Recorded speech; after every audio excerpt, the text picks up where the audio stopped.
Join us on Ghana Talks Radio. Let's serve you a buffet of breakfast. From news headlines review, current affairs to social issues, entertainment, sports, and all the trending stories live on our mobile app and across all socials from Monday to Friday, 7 a.m. to 10 a.m. With me, Pakwesi Omare, Regina Bless, Deborah Adoso, and I am Esinal Fiagbedu. This is Ghana Talks Breakfast Show. This is Ghana Talks Breakfast Show, your morning companion.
This is Ghana Talks Breakfast Show, your morning companion.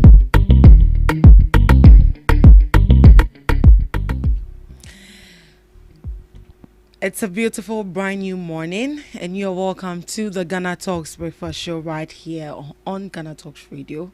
This is the news review. Right here, we bring you all the latest headlines making waves in the news.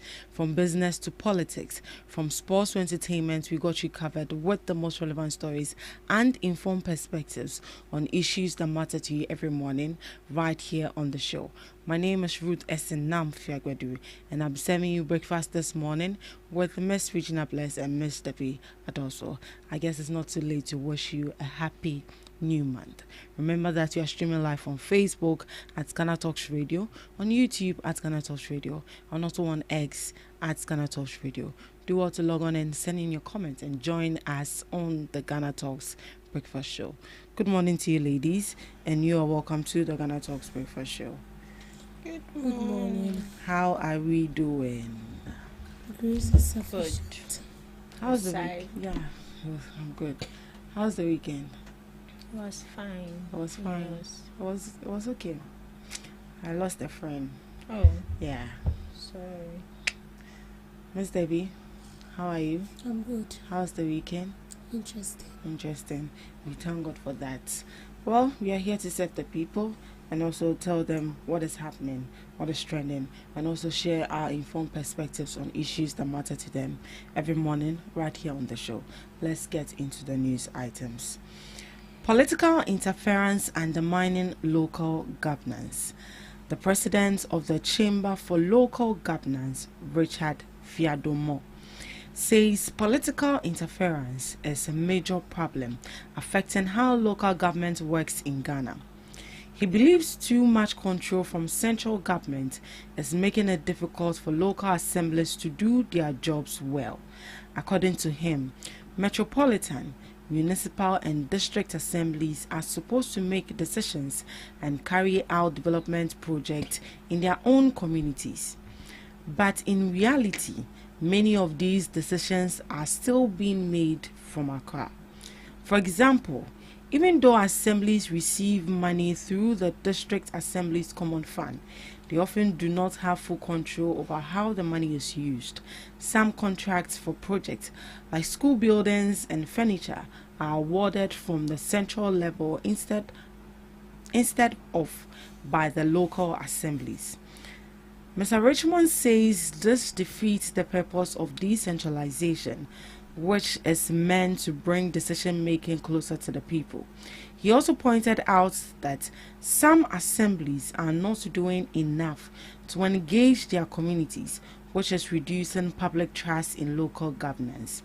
He is therefore calling for reforms that will give assemblies more independence and improve how they operate so they can respond better to the needs of their communities and support development at the grassroots level. So this is from the president of the Chamber for Local Governance, who is saying that political interference is actually undermining local governance. And when it comes to making decisions and even contracts, they all make decisions at the central government, which is actually very disturbing, and that does not really define decentralization. So due to that, it makes work very difficult. So they are calling that when you say decentralization, you allow the people to work in smaller units and in whatever communities and local level that they find themselves. Decisions shouldn't be made at the central government level. Miss Regina. Okay, so this shouldn't even be something we are supposed to be talking about each and every day. And looking at our political space, everything is politicized, even to people's personal decisions. It is politicized. I'll use Ibrahim Mahama for example. With his own personal life, people are still politicizing it. So looking at the metropolitan, the municipal, district assemblies, these people or this institution needs to operate independently on their own. And when we look at the role of these people, they need to plan, execute and manage the affairs of the communities they find themselves in, from sanitation, from road development to what have you. They are supposed to take full in charge of whatever they are doing. But as it stands now, the people in higher position are interfering, and I believe that it would make work very difficult for them.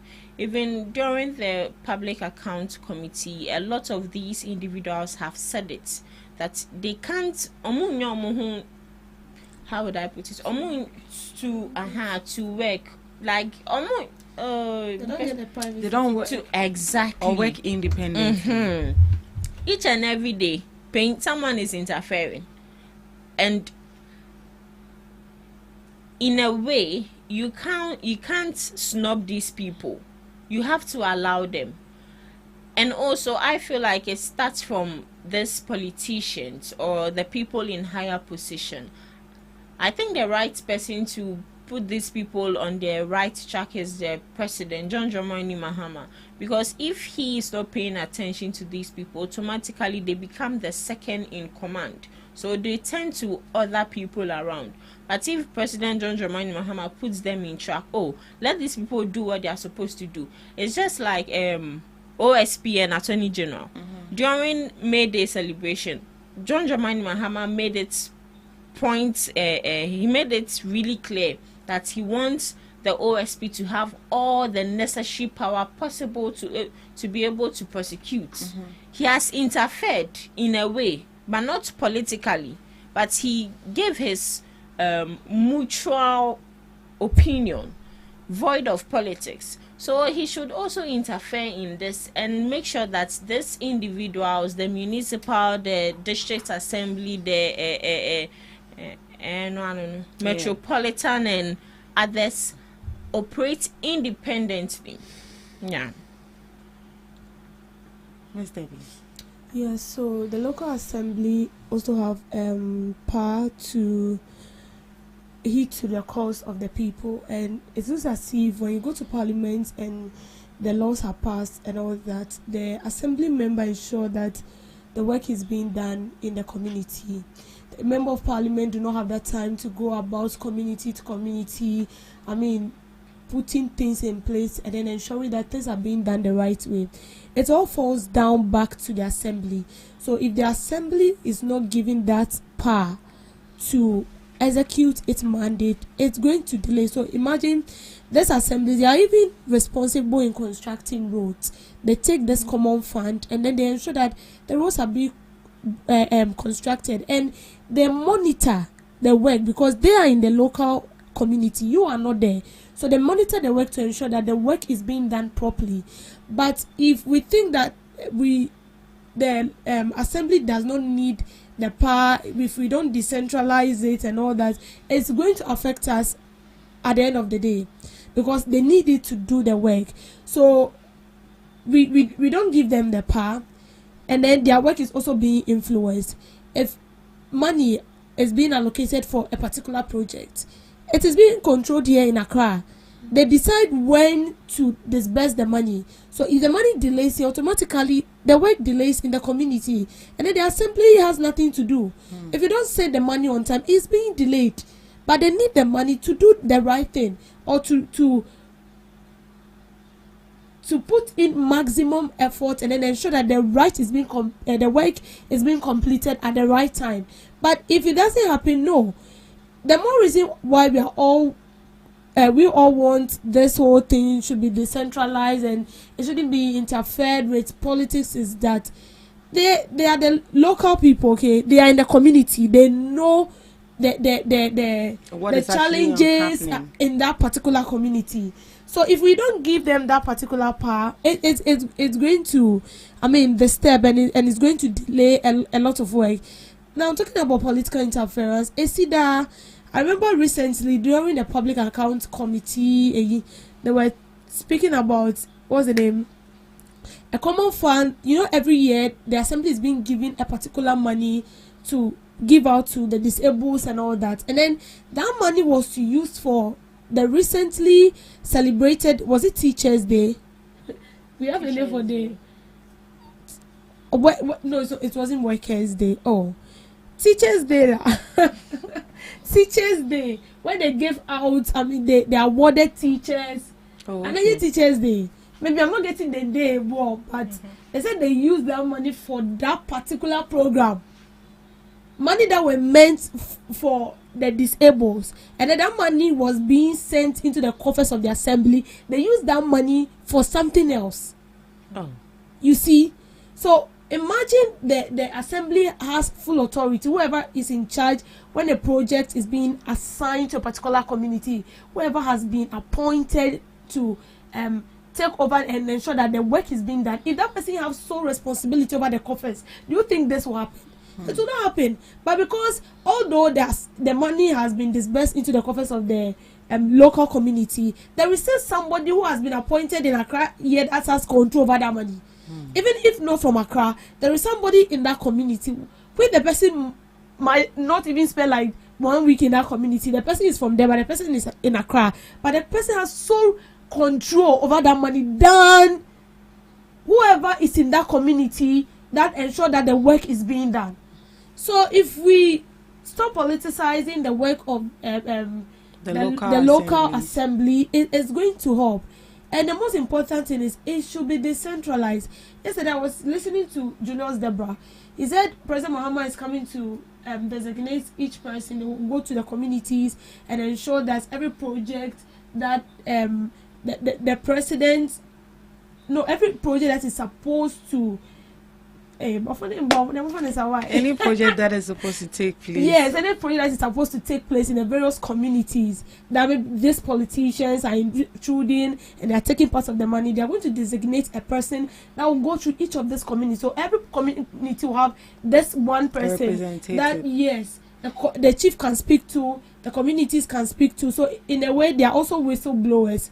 So they'll go through and then speak with these people, and then they'll gather all information, and then they'll bring back the result to the person. And I feel like, yeah, in a way, it's good.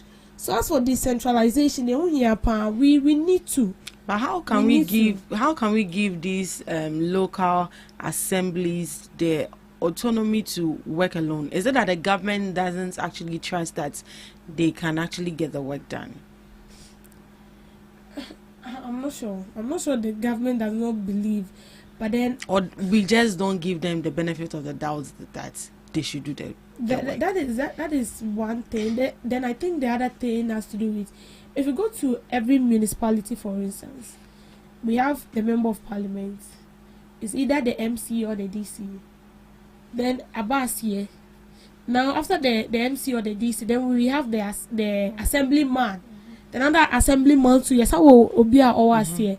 So even before the government will take an info, he will seek the consent of the MP for that particular municipality, or maybe the DC or the MC for that particular municipality.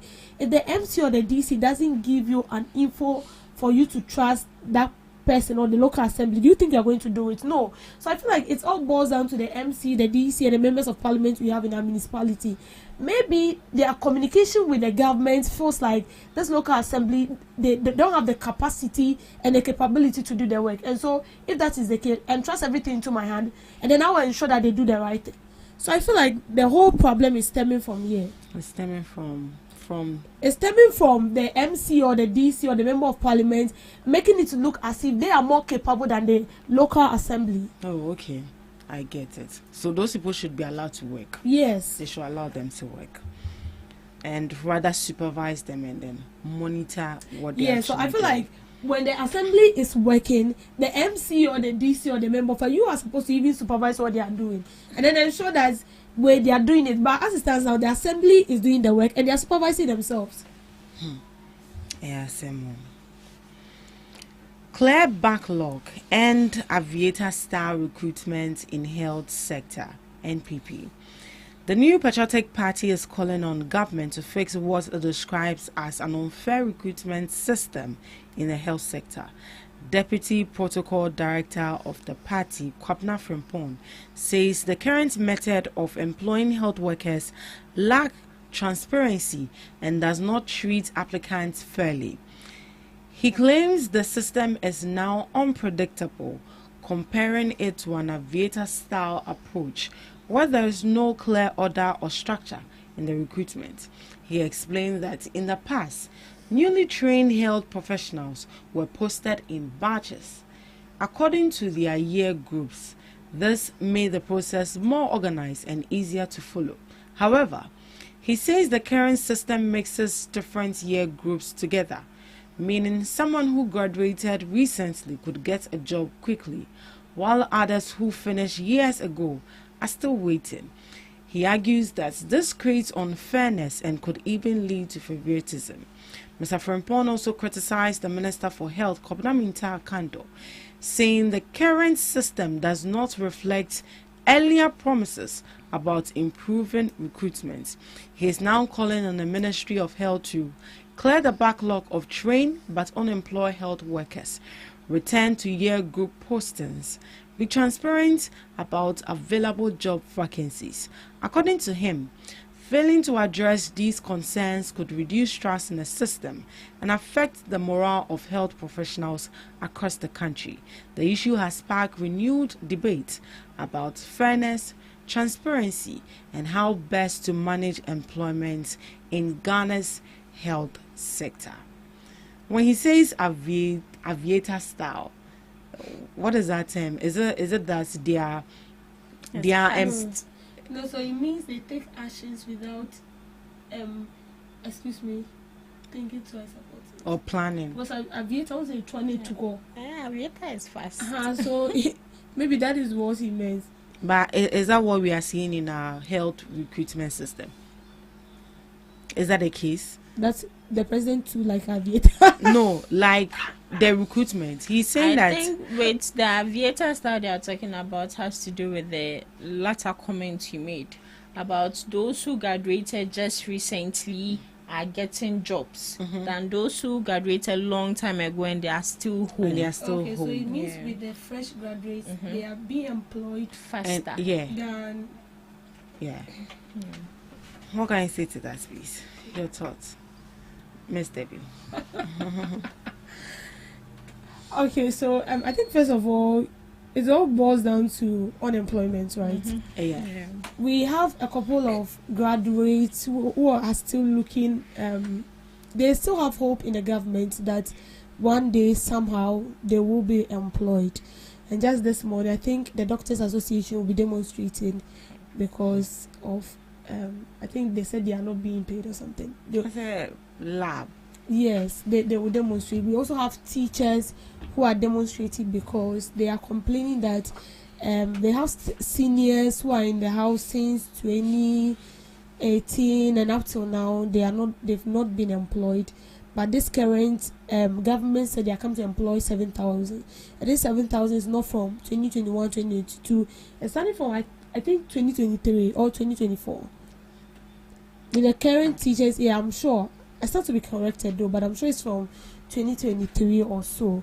So looking at this whole issue, it feels like if you graduate from now going forward, you have the chance, 50-50 chance of you being employed than someone who has been in the house since, 2023, 2022. I don't know why it's like that, but I feel like they're focusing more on these people than people who have graduated for so long.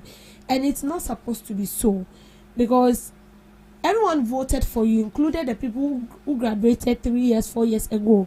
They voted for you because they have this assurance in you that when you gain power, you're going to employ them. So you just imagine how it feels like when someone promises you that they're going to get you something at the end of the day or at the end of the month. You hope everything. In fact, you keep reminding them consistently because you don't want them to forget. Then at the end of the month, the person comes to you telling you something different. Or tell you that, I promised someone just yesterday, and unfortunately, it escaped me, so I gave your gift to him or her. How will you feel? That like you feel very disappointed, you feel very bad, and then you also lose trust in that particular person. So that is how these people feel now. So with the aviator, this thing he's talking about, just like Regina said, immediately you graduate, you'll be employed. But even with that, how sure are we? It's a 50-50 chance. How sure are we that you will be employed? This is because we live in a system where protocol speaks more than your certificate. It speaks more than your achievement. If you don't know anyone in that office you are applying to, the chances of you being employed is slim. But then if you know someone there, your chances of you being employed is high. Even with NSS, I have people who were posted to big companies in Ghana here, and they were demanding money. So imagine about 50 or 100 people has been posted to that particular office. It's not as if you went though. The system posted you there, and then they are taking like 1,000 from each of you, and each of you are like, all of you, a total of 100 or 200. Just imagine the money they are making. And even with that, the money you are paying doesn't guarantee you being taken. They can sometimes tell you that, I am a and then they'll shift it to other companies to serve the government. So with this, unemployment is something that is a headache to all of us. We will be happy that one day we'll just sleep and then wake up and the story changes. That there are employments. In fact, they've employed people to the extent that we are not getting the human forces to work. We just hope that a day like that will come. So for me, if they want to employ, if they feel like, because with this they are doing, even if it is me, I feel like the government is being biased. So why don't you just pick maybe from 2020, maybe you are picking like 100 people, 2023, 200 people, 2024. So you give chances to all these graduates in this year ranges. So if 2023, you know that you are picking like 200 people. And you know that with this employment thing, you are supposed to key in your your achievements and all that. They don't just pick you. So if you are picking like 300 people from every year batch, you know the requirements. If you don't meet it, you are being booted out. And then those who meet the requirements are being employed. When we happen like that, in a way you are being fair, even though it's bad, because you can't tell me that you will employ me. But looking at the circumstance we find ourselves, for me, I feel like that's the best option. Miss Eugenia. Yeah. So with this unemployment issue, it's becoming unbecoming, and I think especially in the teacher and health sector, They need to really check it. One thing we are all calling for is for these individuals to be employed, because the resources, the energy, the time, the money wasted in this institution is not a joke. Just imagine the amount of money they've wasted. It could have even set up a business, and by now they are their own bosses. But in as much as they are still at home, these people have still gone out to either fend for themselves, or they are either relying on family, or they are learning a new trade. So what happens to the skill you went to acquire? What happens to it? The knowledge is all gone. If you don't implement something, if you don't practice on something, automatically it becomes dormant. I don't know if the government can collaborate with these private health sectors to. They are doing it. They are doing it. And they're even transporting them outside. To other countries. For outside the country, I know that they are taking them out of the country. So they should collaborate with these private sectors, and also still keep on sending people out, so that the backlog would lessen. And also to the institutions, if you know, because I've seen a school where at the end of the day, whatever you are applying or learning for, when you graduate, they help you with employment. I think it should be like that. At the end of the day, we free health sector, they should help you with employment issue, rather than you coming home to stay in the house for how many years and the government is doing nothing about it. So with the nursing issue, it's becoming unbecoming, honestly, and they need to fix it. Right. Thank you so much, Mrs. Gina. Let's proceed. Government to prioritize digital transformation and a new public sector reform strategy. Government says it is preparing to modernize the public sector through a new reform plan that will focus heavily on digital systems. The Minister of State for Public Sector Reforms, Lydia Lamisi, says the second phase of the National Public Sector Reform Strategy will improve how government services are delivered. This means more government services will move online, systems will be better connected, and institutions will work more efficiently.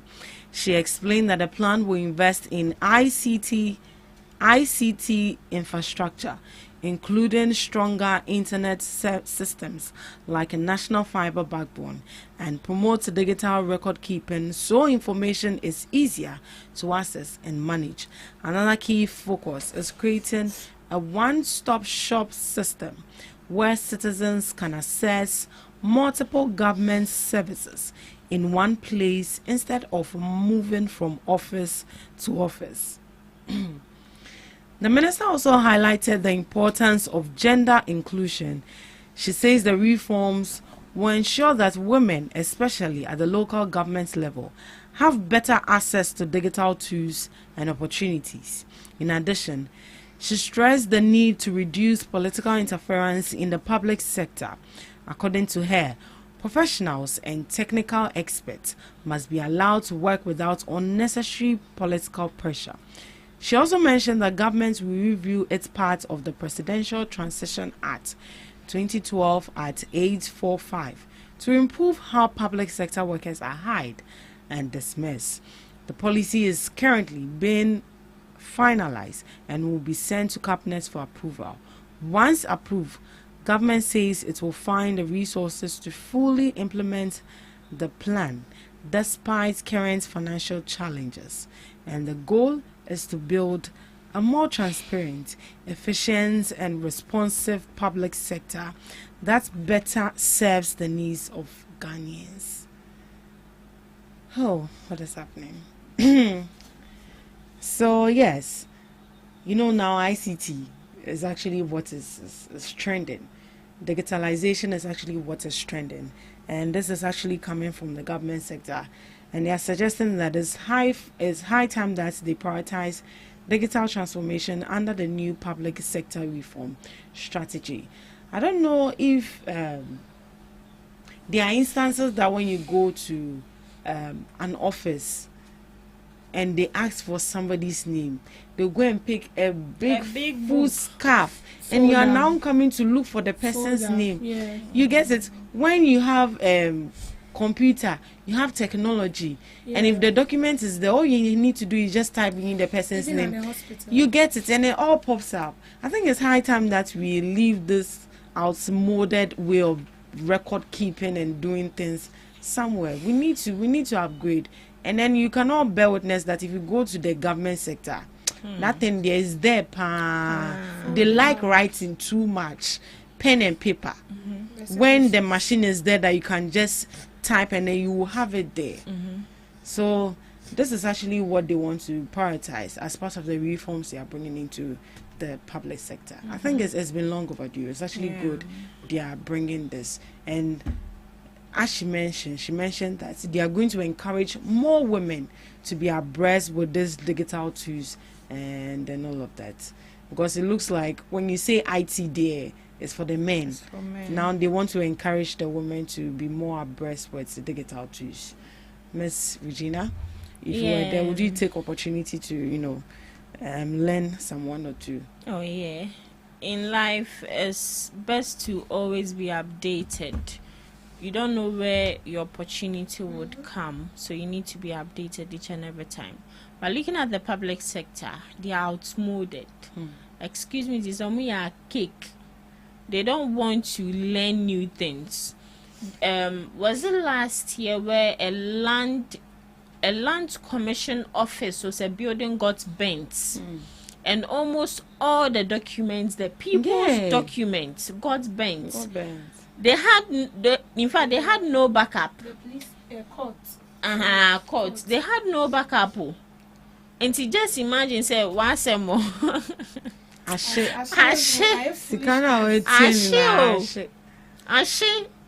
They can't start from scratch too. They can't. Ashe. You have to be updated each and every time. As we are seeing, sometimes you go to some of these hospitals, some of these government offices. Now, if you full scap, but they come to check. Once you have the laptop, the computer, you just key in the major details and you are good to go. So just imagine these banks. Just imagine the number of people that they are working with. And I go that, please, my account has a default. Okay, what is your name? Regina. Now I'm going book. After number Regina. Almost like me chant almost 2 million people in one book. You're not going to look for Regina.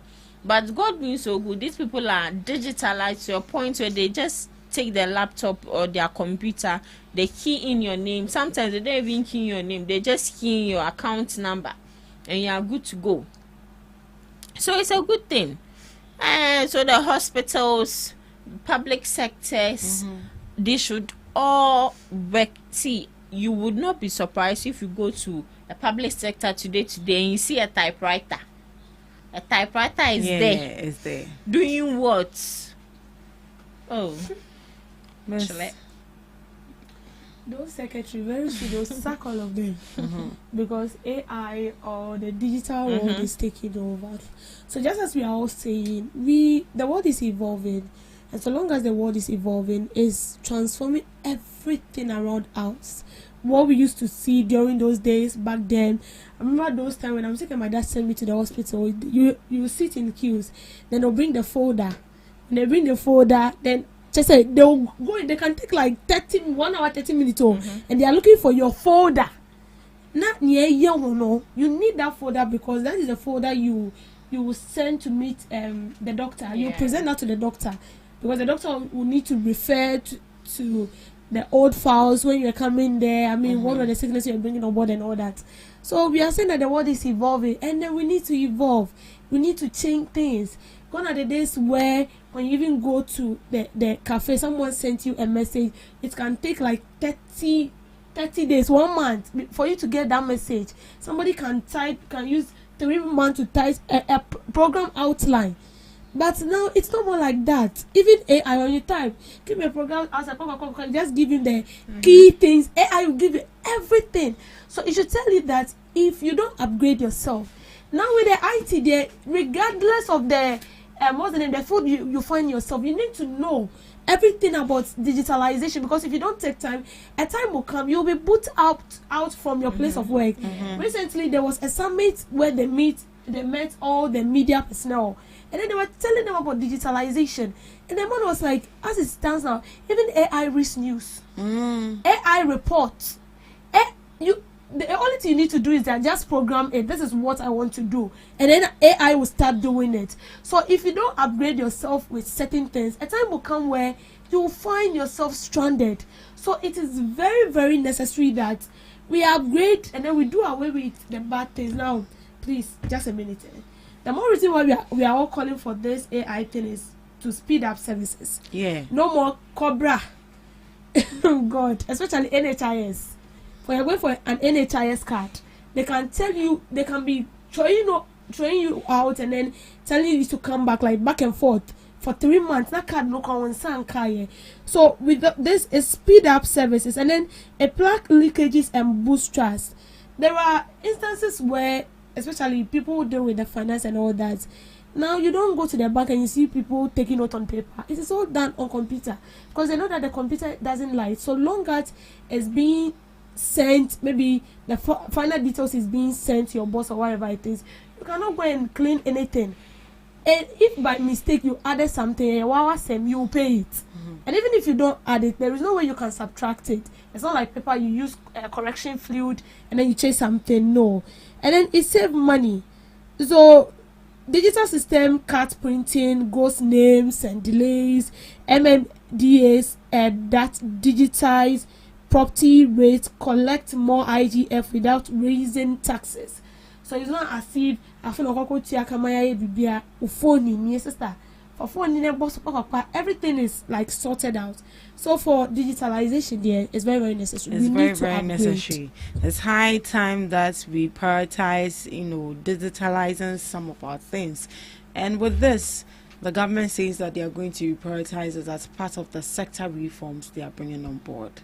So in the coming days or in the coming months, you see some sort of improvement when you visit most of the government institutions. This is where we draw the curtains for the news review. Up next, we have Today in History with Miss Regina Bless.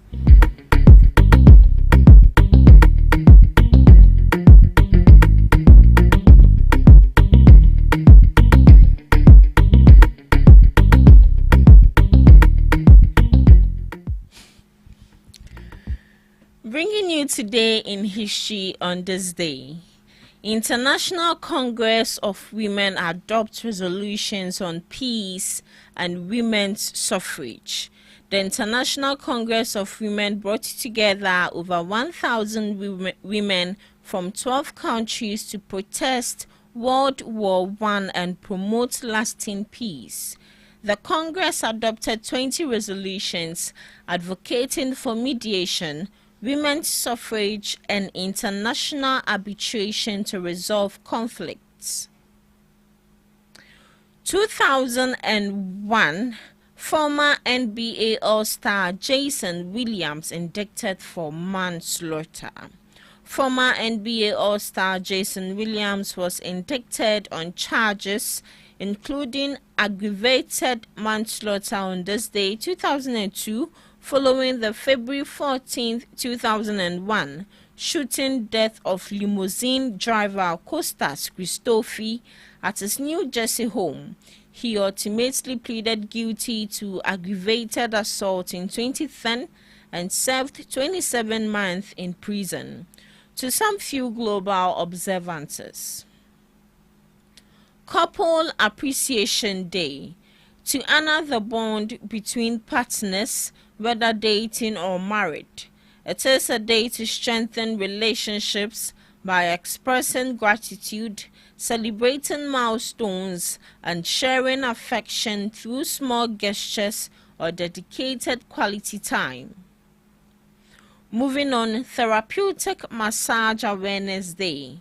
To promote the physical and mental health benefits of professional massage therapy. The day encourages self-care through techniques that reduce stress, relieve pain, improve circulation, and boost overall well-being. Lastly, National Heat Stroke Prevention Day. Raise awareness about the dangers of leaving children and pets in hot vehicles as temperature rise. The day promotes Stop Look Lock campaign to prevent particularly pediatric vascular heat stroke fatalities. And that's all for today. On Today in History and some global observances, live on GhanaTalks Breakfast Show. Thank you so much, Miss Regina Bless, for Today in History and some observances of the day. Up next, we have Debbie's Girl. Welcome to Debbie's Grill, where we talk about issues that matter to the state, void of politics, fear of favor. Member of the Finance Committee of Parliament, Dr. Gideon Boako, has questioned the scale of losses recorded by the Bank of Ghana, arguing that economic stability should not come at such a high financial cost. In an interview, he said while recent gains in macroeconomic stability are evident, the 15.6 billion Ghana cedis loss recorded by the central bank in 2025 raises concerns about the approach used to achieve those results. I can recognize that there is some level of stability, he said, but the cost of this stability is unacceptable because you don't need to incur huge losses before you can stabilize our economy, he said. His comment comes in the wake of the Bank of Ghana reporting a 15.6 billion Ghana cedis loss. He argued that Ghana has previously experienced periods of strong economic performance without imposing significant financial strain on the central bank. According to him, between 2017 and 2019, the country recorded sustained growth, single-digit inflation for nearly 2 years, and improved fiscal balances without kind of losses now being reported. We had growth moving from about 3.4% to an average of about 7%. For 3 consecutive years, we had about 24 months of single-digit inflation and recorded primary balance surplus. There was stability, but we did not incur these huge losses. Dr. Boako acknowledged that the economic shocks between 2020 and 2022 required policy intervention, including aggressive inflation control measures. However, he maintained that the scale of losses associated with those interventions must be scrutinized. Dr. Boako insists that while stabilization efforts may involve trade-offs, policy makers must ensure that the cost remains appropriate and sustainable. So this is from a member of the Finance Committee of Parliament, Dr. Gideon Boako. And that his comment is in relation to the Bank of Ghana's loss of 15.6 billion Ghana cedis. He is saying that we can still stabilize the economy without the Bank of Ghana running at loss. Now, I want us to look at this. The same people accusing this current administration that they've stabilized the economy, and at the end of the day, the Bank of Ghana is running at loss. Let's look at certain, points I've pinned down to find out whether they've also incurred losses when they were in power. So the Bank of Ghana losses during the MPP administration. The Bank of Ghana itself confirmed losses under the MPP administration. In 2022, net losses of 74.44 million. In 2023, total losses of 1.37 billion from gold reserves, gold for reserve and gold for oil programs. Total losses of 5.66 billion in 2024. The biggest hit was 2022 when Bank of Ghana lost about 60.9 billion, mainly due to the domestic debt exchange program. That's when government restructured domestic debt and Bank of Ghana took major impairment on its holdings of government security. This was under President Nana Dankwa Akufo-Addo. A 2023 BBC report noted that Bank of Ghana lost about 5.2 billion, roughly 60 billion in 2022. The bank said losses came from exchange rate fluctuations and government not repaying loans. Bank of Ghana posted 15.6 million. So the 15.6 billion loss was under the NDC administration last year.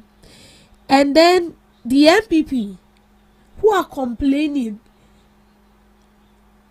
that they don't understand why the central bank should lose 15 billion because the NDC wants to stabilize the economy, has lost a tune of 60.9 billion, the biggest hit in 2022. So why will you point finger at a government whilst your government did the same thing? Now, I'm not trying to back or agree or speak in favor of the NDC because they ran at loss of 15 billion. That is huge. But what of the MPP? 60 billion is not a joke. If you're comparing 15 to 60, 60 is more than 15. So it should tell you that 60 is huge. The NPP is saying that why should we stabilize the economy? Why should the NDC claim that they want to ensure everything is in place and the central bank is still running at loss? Now, if you compare these two parties, the NPP lost 60 billion in 2022, basically on the domestic debt exchange program. We saw instances where the MPP brought out this DDEP because they find out that, see, where the economy is going to, we might crash. So we need to take, the bonds, the money that belongs to people. And then we saw it when people were demonstrating and all that, because it is my money. Why would the government overspend his money and then at the end of the day you want to take what belongs to me? We saw all that. Didn't we? We did. We did. My problem is, why will you be pointing finger to another party for the same mistake you committed? And the MPP one is like you taking loans and you are not paying it back. Now, in as much as we have bank and the bank is for us, it doesn't mean that when you go in for loan, you will not pay. It's just like you owning your own business. And then a family member walked to you to buy a bag of rice and then a gallon of oil on credit. You need to pay me because my business needs to run. My business cannot collapse because of you. Everyone is venturing into business because they want to make profit. So if I dash those goods to you on credit and you don't pay me back, how do you expect me to run my business? Are you praying for me to fail in advance? That is automatically what you meant. See, no one who will venture into business and then a family member will come to you that they want this and they won't pay. You need to pay. It's not free. The container the person is selling in, he or she bought it. Even if they didn't buy it, they've hired it and every month they are paying. The provisions in the shop it wasn't dashed to him or her freely. He paid for it, so you need to pay so that the business will run. And that is the same thing with the Bank of Ghana issue, the central bank. So you don't go in for loan and you refuse paying back. What do you expect? It will definitely run at loss. So this is not something new. This is something that happened during your administration. And you say this is one thing I don't like about the MPP. Every time there is an issue, they want to be the right one, okay? They will always portray themselves as the good one. And then they'll make it look as if the NDC, they are bad, they don't know what they are doing. It's as if they don't have the people attacked. And they've been a press briefing. They said they don't understand why we will be losing 15.6 billion. They don't understand. But when during your government administration, and we lost 60 billion, did you account to anybody? Was there a press briefing? No. There was no press briefing. if you don't understand why we will stabilize the economy and then we will run at loss, then shut up. Because at the end of the day, it is for the betterment of us. And don't forget, even after that, the NDC even came on board. I was even surprised. I think they did that press briefing on Friday. And then they said they ran out at loss. The reason why they ran out at loss, they mentioned it. See, we are not in support of we running at loss. No. We all want the betterment of this country. If things are not going as planned, I will suffer, you will suffer. If things are falling in its right places, the country is developing, everything is going on smoothly, I will enjoy, you will also enjoy. And that is why we are all saying that even if there is a mistake somewhere, we should all come together as one people and sort it out. There shouldn't be a case where you point finger at the other party and then you make it look as if you are a saint. You are not. The truth is you are not a saint. You did worse. You did worse than what this current administration is doing. And we know you are in opposition to all this current administration accountable so that they do the right thing.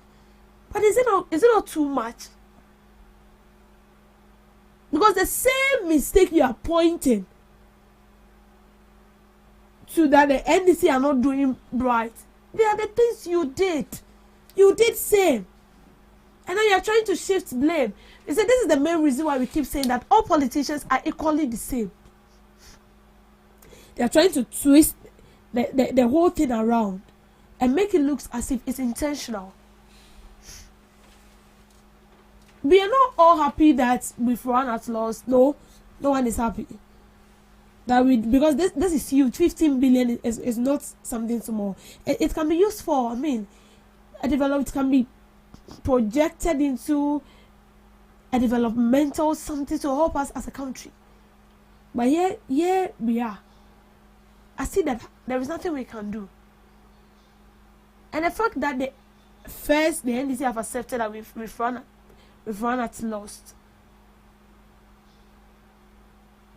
And you're the one pointing the finger.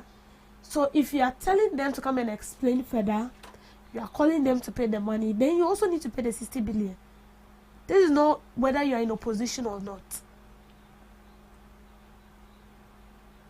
The bank is for all of us. But as I earlier mentioned, the bank can only run and be sustained when the right thing is being done. And the right thing is, if you're going in for money, even as a state, if you're going in for loan, even as a government, you need to pay. If you don't pay, how do you get it next time when you are in need of it? You need to pay. And when you don't pay it, they will run at loss. And it will affect us at the end of the day. It's going to affect the entire nation. And so please, to the MPP, next time, before you point finger at someone, you should also know that you did the same thing. My problem is, why not we just come together, fight this? If you're pointing finger, I see everything wrong with that. Because the same mistake you are pointing to, it's just like you being a prostitute, and then you are pointing finger at someone. That person is not okay. That person is an adult, involved in adultery, fornication, and all that. But you are equally doing same. So on a normal sense, the two of you are in the same boat. So we are begging. As for the loss we've incurred, and you'll be at it. We will be happy if we'll just wake up and then we hear that, oh, yes, we are making gain, and then we make a gain like 60 billion. That will help us. But waking up to the news that we've lost like a tune of 15 billion is something that is not going to help us, and we are not happy with it. But we are saying that when something of this sort happen, let's all forge together as one people and fight it. Thank you for making time with me on the screen. Thank you so much, Miss Debbie, for that girl. And thank you too for joining us on the first segment of the GhanaTalks Breakfast Show. We'll be going for the news shortly, and right after the news, we'll be back. Please stick and stay with us. Are you ready to amplify your business or brand's reach and make a meaningful impact in Ghana and beyond? Partner with Ghana Talks Radio today to connect with a diverse audience across Ghana and beyond. Elevate your brand through on-air promotions and social media. Boost your brand during prime time. With Ghana Talks Radio, you can extend your reach across digital platforms. Ghana Talks Radio is not just a station, it is a community hub where your brand becomes part of the conversation. Join us in fostering connections, celebrating culture, and making a lasting impression. For customized sponsorship packages and enquiries, email contact@GhanaTalksRadio.com or call +233 202 544614. Ghana Talks Radio, giving the youth a voice.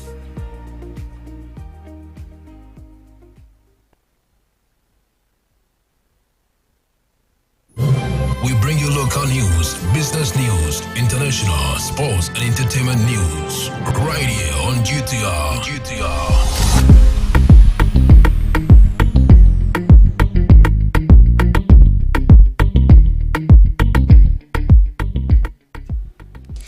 Hello, good morning and welcome to the morning news update on Ghana Talks Radio.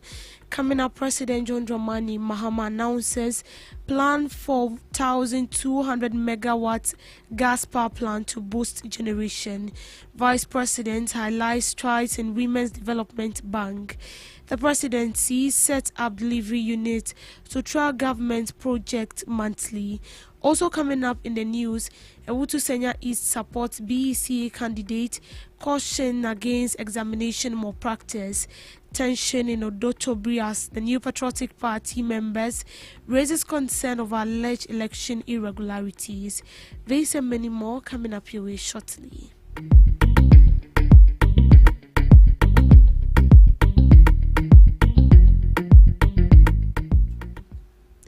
President John Dramani Mahama has announced plan to construct 1,200 megawatt gas-fired power plant as part of effort to expand electricity generation capacity to position Ghana as a key power exporter in West Africa.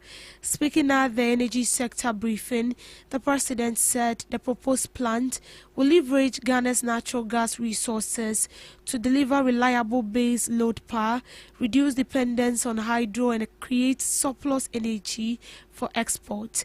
The plant is expected to utilize gas from the Atuabu gas process plant to monetize domestic gas reserves. And so, I was saying, yes, to the future. And yet, the Yantanase Emma Assembly in Siansa. Oshe Ghana send the economy in Sikono. Ama your consumption air fossil. You buy enough consumption in number 3,500 megawatts. And then we know can say your consumption at peak it drew 4,300 megawatts. If we say more investment about room, into the demand for electricity is increasing. Into I was say generation be account. Chenebeya, yebenya redundancy, ni abrofo redundancy. Apart from that, say ye na doswa. Na ye dibiko Burkina ne Togo, omu na omu hia kania, na omu tuaeka. It will bring foreign exchange into the country. Into ye finance ne energy. On my design, you have 1,200 megawatts gas-fired electricity generating plant.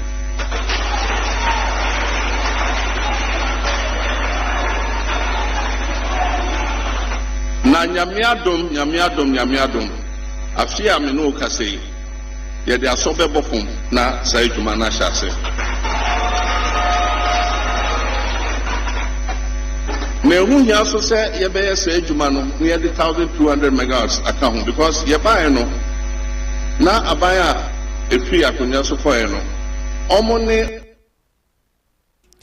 You heard from President John Dramani Mahama. Away from that, Vice President Jane Nanopoko Achimine has touted significant progress in the establishment of the Women Development Bank.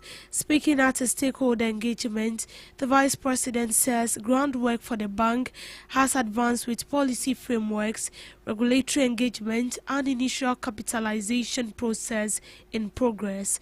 According to her, the bank is designed to address barriers women face in accessing credit. She urged women and civil society to support the initiative. We said we would establish a women's development bank, and I'm pleased to inform you that significant progress has been made. Many women in this community are the backbone of their households and the local economy, yet they often lack access to credit. The bank will provide accessible, affordable financial support to fishmongers, market women, traders, and small-scale entrepreneurs, for example.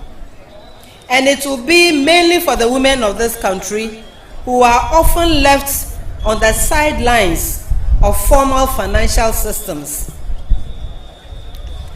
This is a key part of our broader agenda on inclusive finance and will empower them to expand their businesses, increase incomes, and improve the quality of life for their families. I would also like to affirm that the government remains fully committed to the 24-hour economy policy.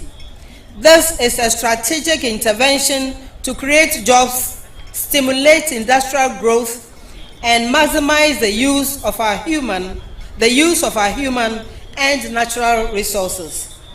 In February this year, President John Dramani Mahama assented to the 24-Hour Economy Authority Bill 2025, creating a central authority to oversee those operations. This law aims to foster economic growth and generate jobs by shifting policy from planning to action and offering incentives to businesses and investors. And also, preparations for the construction of the 24-hour markets are underway nationwide. We rolled out another flagship initiative, that is the Ejumawura program. This is aimed at empowering young people with skills, funding, and mentorship to start and grow their own businesses. And this is to move from policy through concrete action to objective results, which are normally, and for us, all of these should be grounded in respect of our youth, who are the future of this country. A presidential delivery unit has been established at the Office of the President to track the execution of government promises and projects on a monthly basis. Chief of Staff Julius Debra revealed the unit will monitor the status of each commitment made by government to assess progress and ensure timely completion. Mr. Debra says the unit mandate goes beyond internal tracking. The money is part of effort to improve accountability, speed up project delivery, and bridge the gap between policy announcement. He urged the public to provide accurate information on projects in their localities.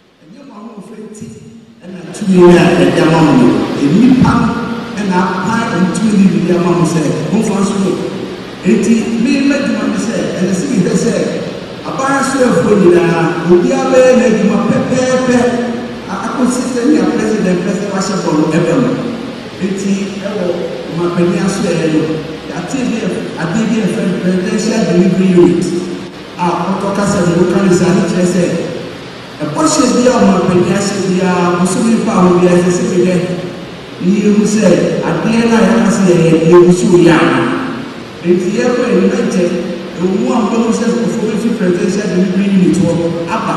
Nana, tell you, DC, and our minister be here when we saw. The woman I tell you, I hear about yourself. Then we be able to win the country of Penny. It was my mama Nasra, this hour. Nobody actually years, I was in as before. A woman, Nana say, a power we are cast here and their far. Naswadaro, and all the far. It's in another for a young way payment. And that day, when we say, Number or the Pamanasi, that the beer who are you do some anything, so I'm one of us. Now we send you crying. Take your young mind before you to my president. I come and see.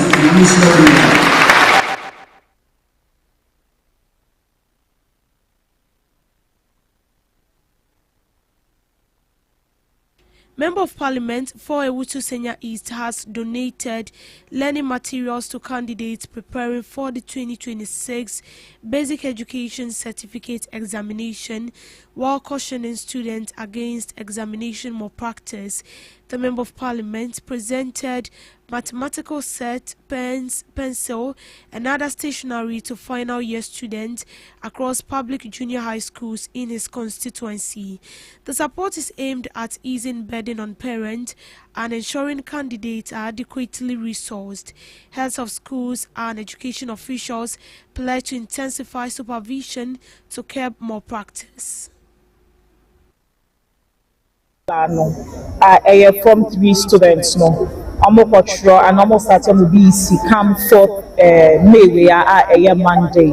Now I was say at the mother because she na me mom some words of encouragement, any motivation. It's a nephew panel. We've been doing some rounds. Yes, as you are in Holland schools. Now, aside your mom words of motivation and encouragement, then so your mom maths. The almost sure exams. No make sure you Holland say. So we catch also a power ho fabuki a shower ho fabibi a share or pocket. No message say mamu fini pano. Nia wish just go in near my semi fan right examination room. Men fa in because all the unauthorized material in your examination room police a betro. It is only say book bishop who now na your bob bella for book me show bagman alpha to baby na cultural exams my fa paper and show ho near your friend ne apo ya wa apo ne sawa apo my fashion show go into the examination hall clean like a trouble exams, and I'm sure say at the end of the day you come out with and no cheating. In an interview, some of the students expressed their appreciation.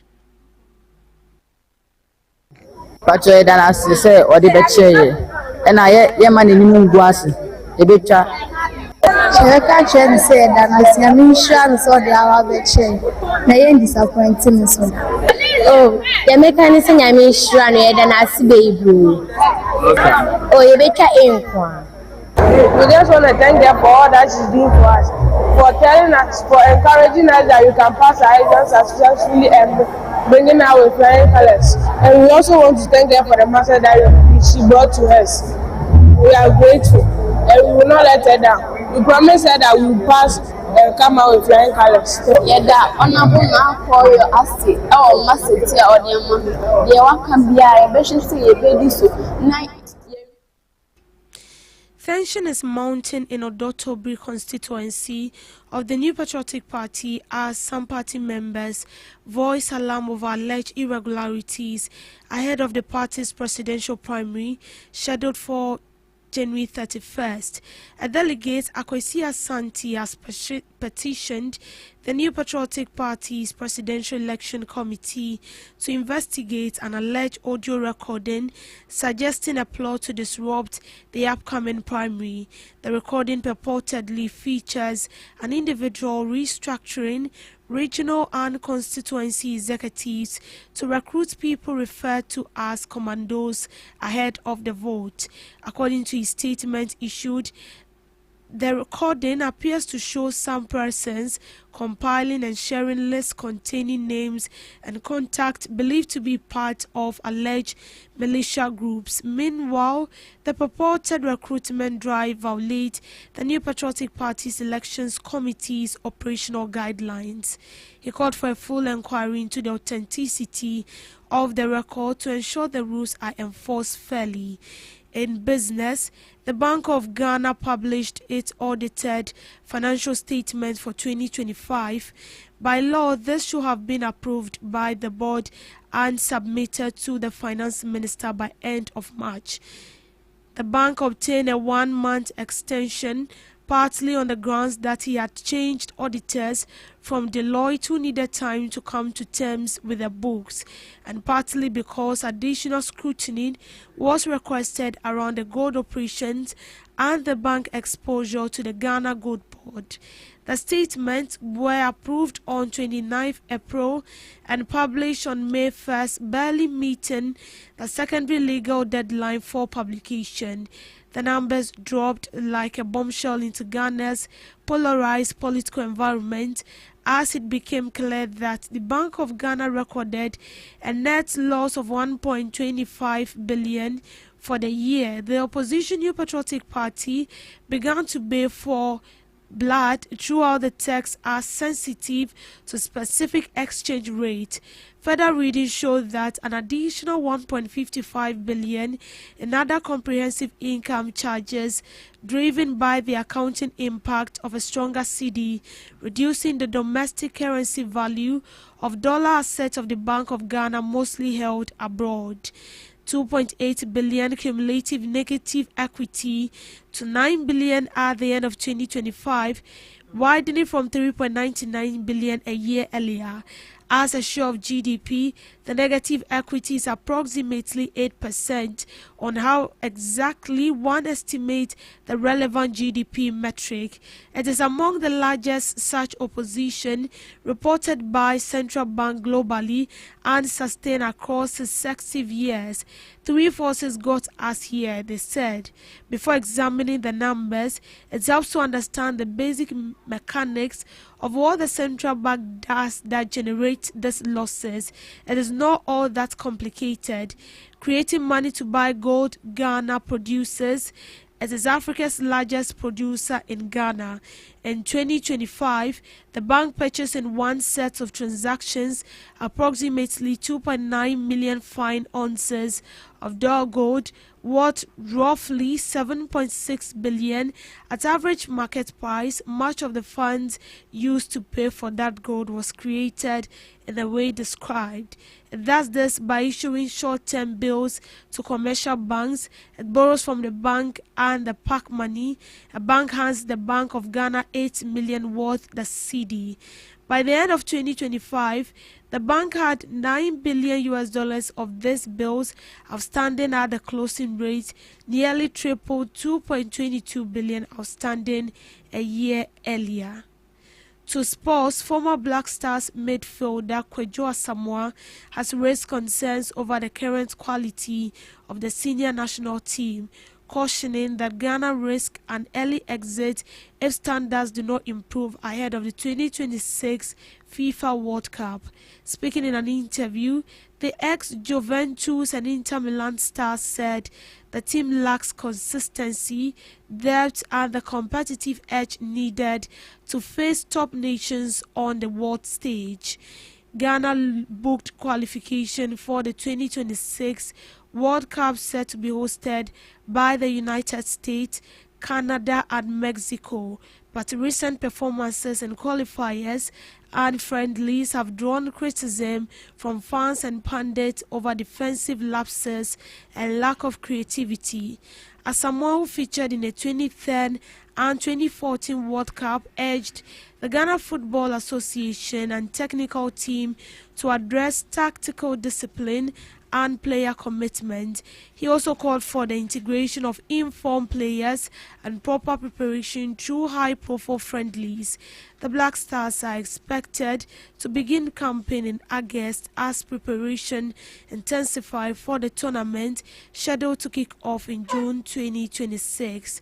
And that's a wrap on the morning news update. Do all to log on to all streaming platforms at Ghana Talks Radio for more news stories. I will be back with subsequent news bulletin later in the afternoon. I am Deborah Dosso. Until then, do have a good morning.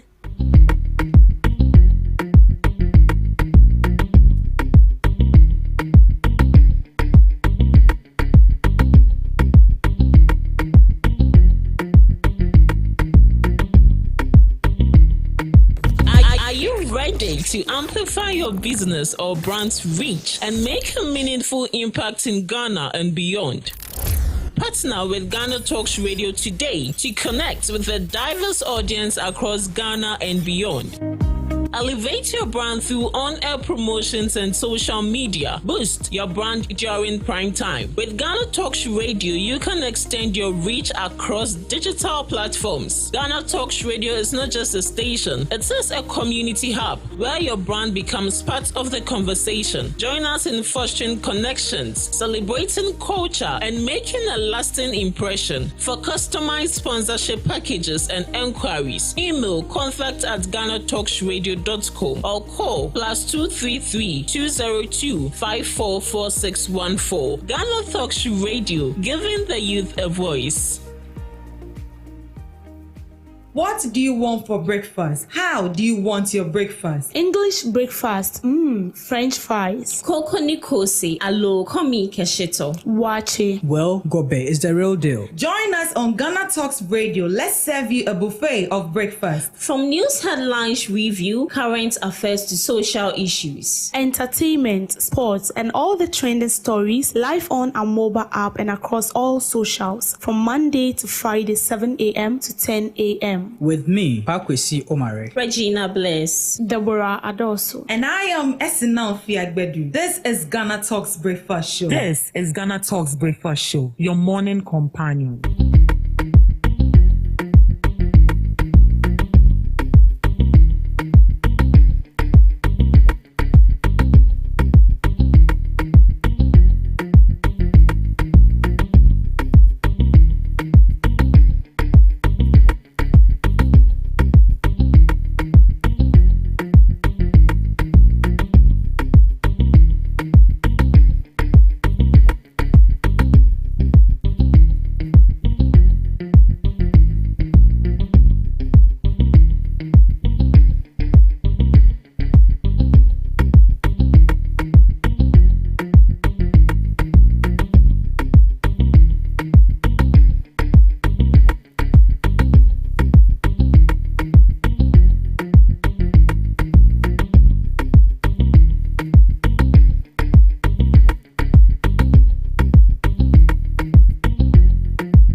Good morning to you once again, and you are welcome to the Ghana Talks Breakfast Show right here on Ghana Talks Radio.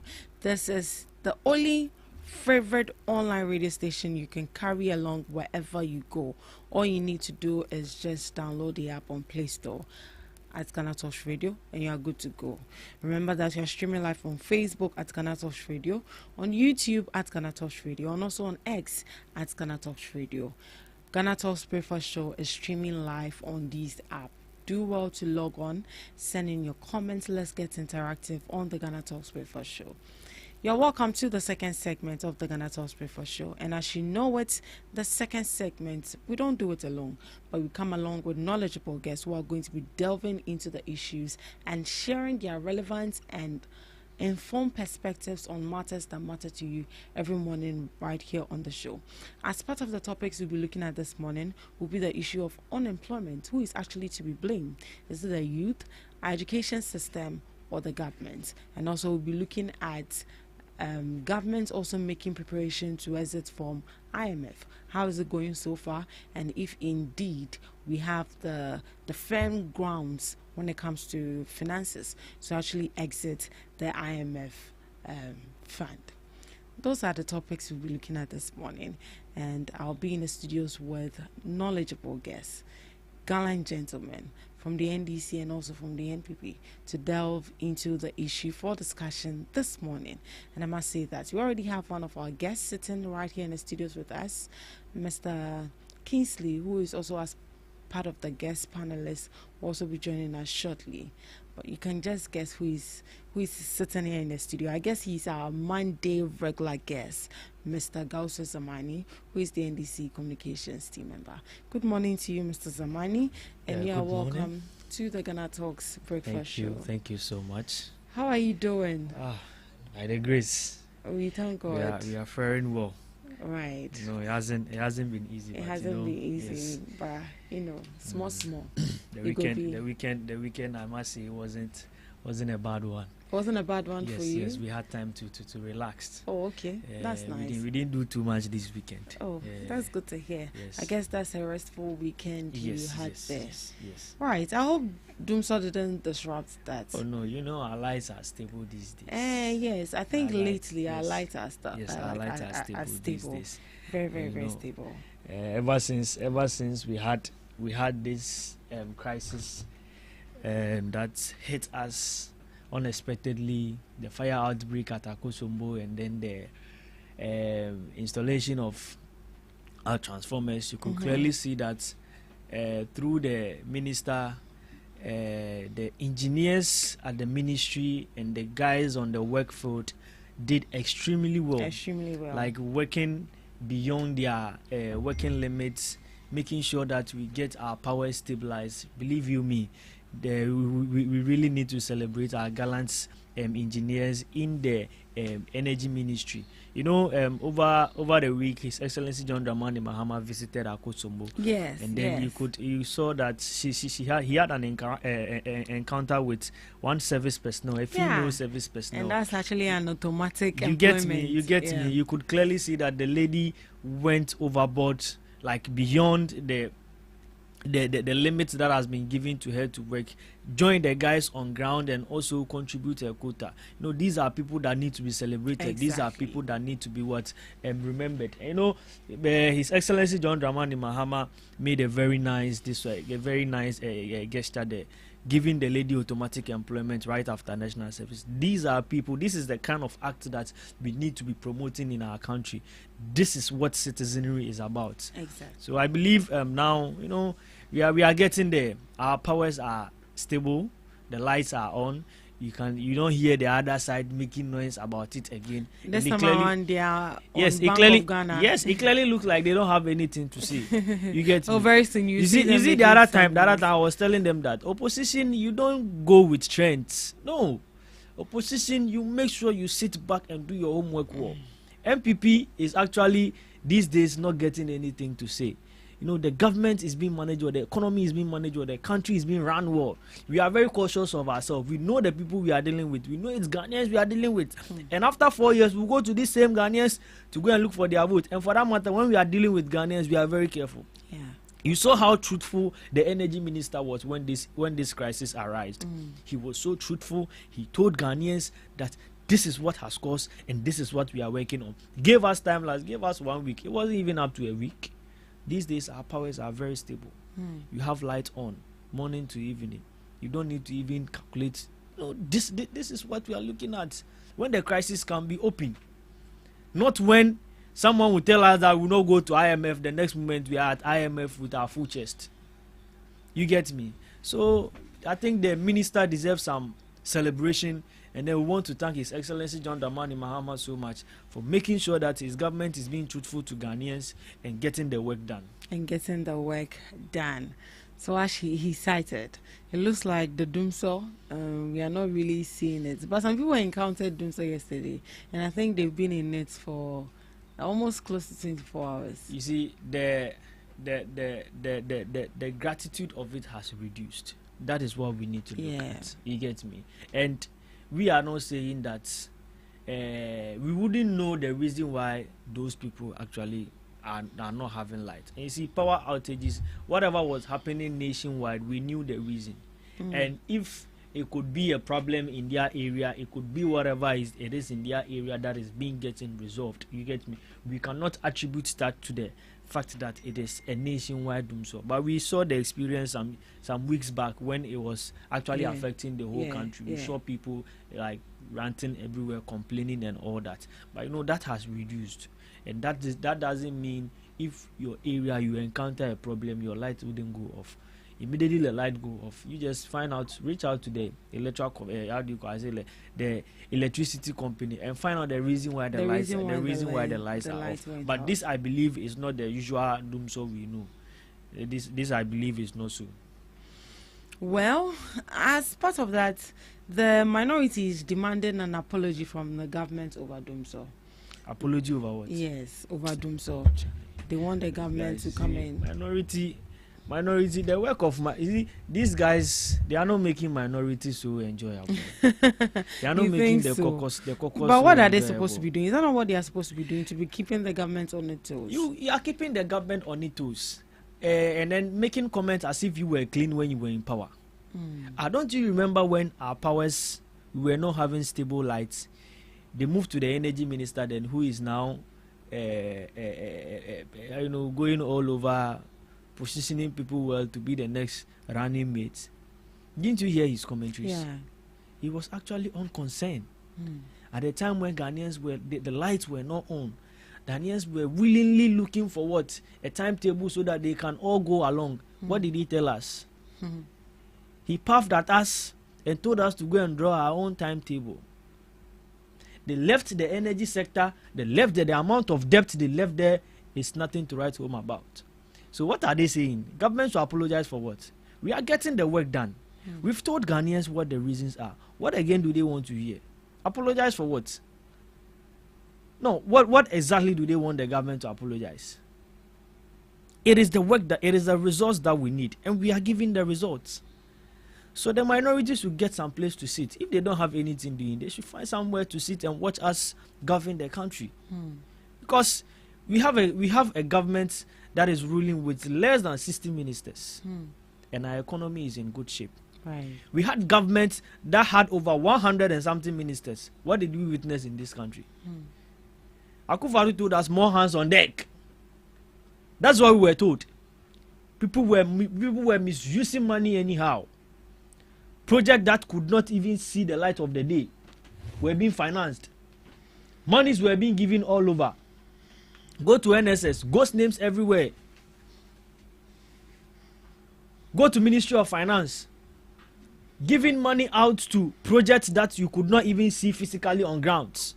Agenda 111, National Cathedral. All these were projects that they were pushing money into, and we don't see any results. We didn't see the impact of it. You get me? So the minority should find some place to sit. And if they don't have anything doing, you see, the press conference have been too much. These days we are even seeing it to be content creation. Because after they are done, they'll go and crop it and then be posting it on their social media. They were bashing us that we were overusing social media. But you see, this day and time, what is the other means to get closer to the people if not social media? This is the best means to get closer to the people. Today, if you pick your phone, you're on TikTok Live, you can connect with thousands of your constituents. You can connect with thousands of Ghanaians. This is what we are doing. This is how you get the consensus of the people. This is how you deal with the people directly. You get me? They were all over telling us on social media what when the social media were. These days, their MPs almost all their MPs have created accounts. They are on TikTok Live. They are on Facebook Live all over. The Kumasi MPs, the one that went to organize the Sologu. When you see them bashing the Ashanti regional minister, like you and Kasa, you feel pity for the man. But today, Ha! You see us and so what doing content creation, cutting how do you call it? Mangoes, cooking something, and all is being captured on video, add together and posted on social media. You get me? Yeah. So the minorities will spare us and then give us a break. We are very focused. The Ghanaian, the ordinary Ghanaian is where we are looking at. We are looking at solving the problem. We are looking at getting the economy running. This is what we want to do. Right. And I can see now they've channeled their energy of electricity. They've taken it to Bank of Ghana. We'll get there. I'm sure today we'll get there. And you see, do you know the Ivorians are now smuggling their cocoa back to Ghana to come and sell? Oh, really? Oh, you've not heard that? I've not seen that. Please tell the one that is leading them to the cocoa farms. What's his name? Frank, I'm not don't play. MP for. I'm sure the in Sawum. Yeah, tell him. Please inform him That's that his member of parliament. yes, inform him that the Ivorians are now smuggling their cocoa to Ghana because our pricing is good. It's better.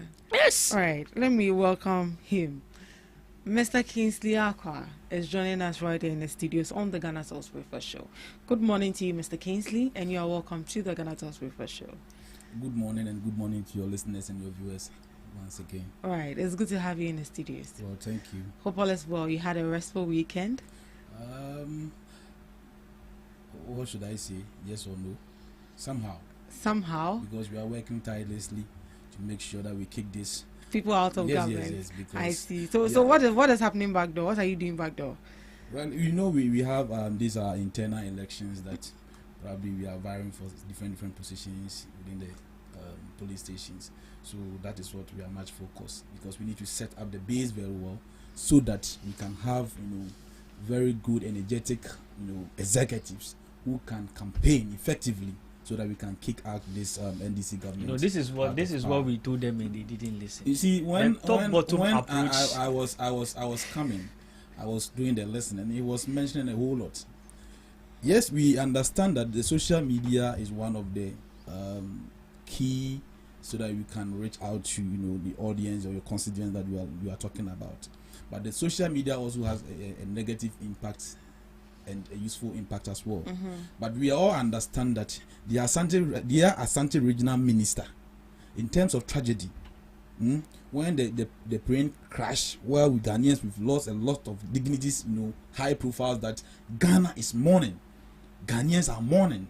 That is where a whole Asante regional minister, you know, set camera on himself, and you could see him live on TikTok.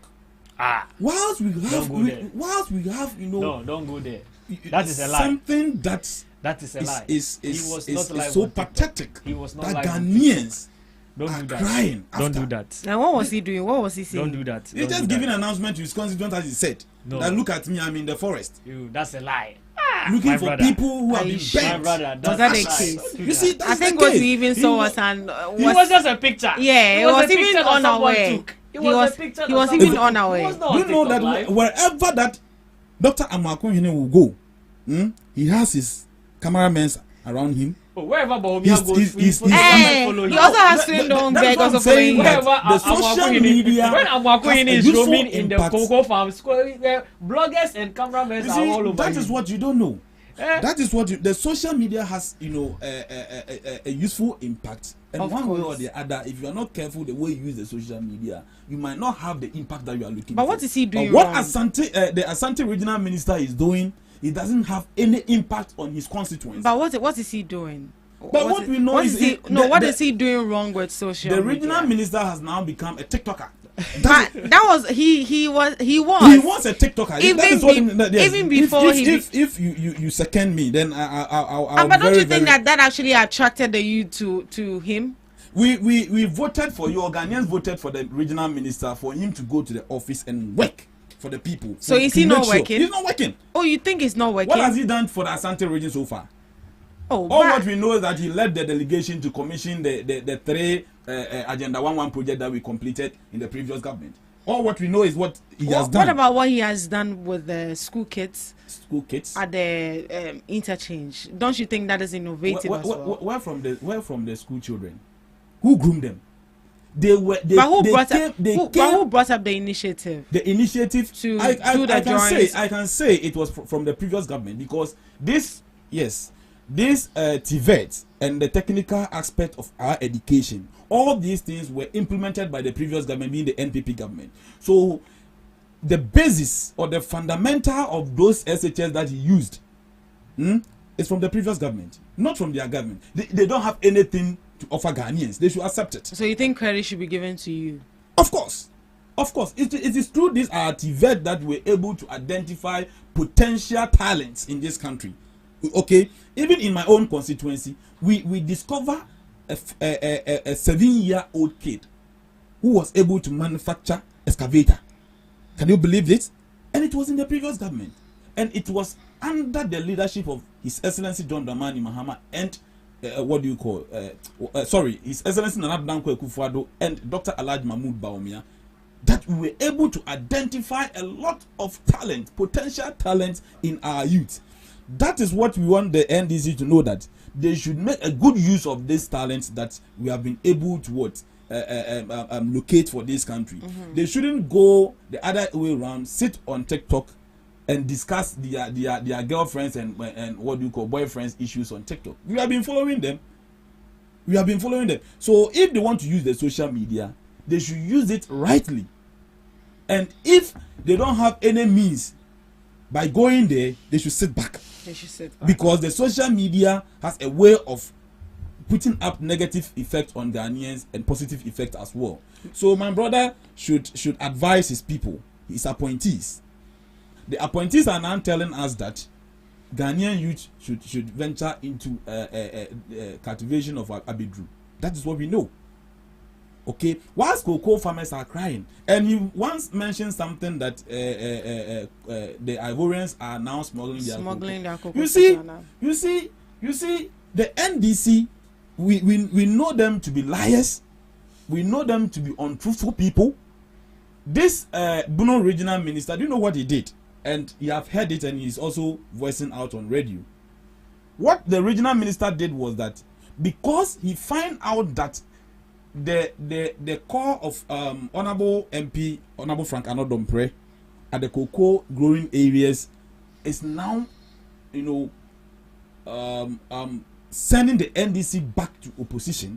That is why he implemented that. And it is fake, because he himself went to various depots to pick the cocoa bags and send the people to his office and organize a press conference that these people were smuggling cocoa from Ivory Coast, which is not true. Which is, I can give you a video and you play to Ghanaians. If you are ready, I'll send it right away. You can share it to us. Okay?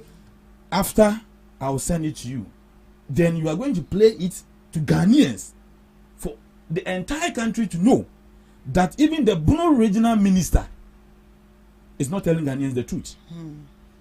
The fact is that so they are Ghanaians not suffering. They are not smuggling. No one is smuggling cocoa into this country. They went and picked those cocoas from depots. And the most funny thing is that they said they suspect those cocoas are coming from Ivory Coast, Cote d'Ivoire, because it is not in juice bag. Why? But even in your first 3 months, you fail to produce these juice bags for cocoa farmers, for the depots, to bag the cocoas. And they were bagging cocoas in sugar, sugar sacks. And that is that is the trend now. So how can you say that because you went to the depot and find out that cocoas have been bagged in sugar sacks, meaning they smuggle it from Ivory Coast? And my brother should do his research well. What he's saying is neither here or there. The regional minister himself is a liar, and he has lied to the entire country. I think he should be picked up, because there are issues that we can politicize it, and there are issues that we should take politics out of it. This is the issue of life and death. Whilst cocoa farmers are dying, cocoa farmers own debts with people that they purchase from. Even they don't have a means to live, because the cocoa farmers depend on their farm products. And now here lies the case that the produce has come to the market, the government is failing to pay the cocoa farmer.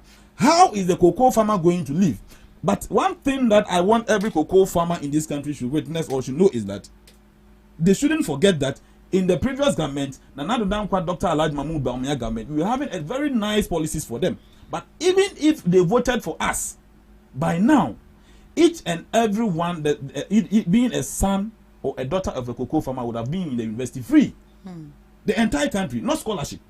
It was free for every cocoa farmer that your son or your daughter is entering into the university, free of charge. What is happening to that policy? This government could not continue that policy, but rather has come to steal from the farmer once again. Right. That is why someone is saying Mahama or the Yenka. And of course, yes, Mahama or the Ghana phone Yinaka, including you. Right.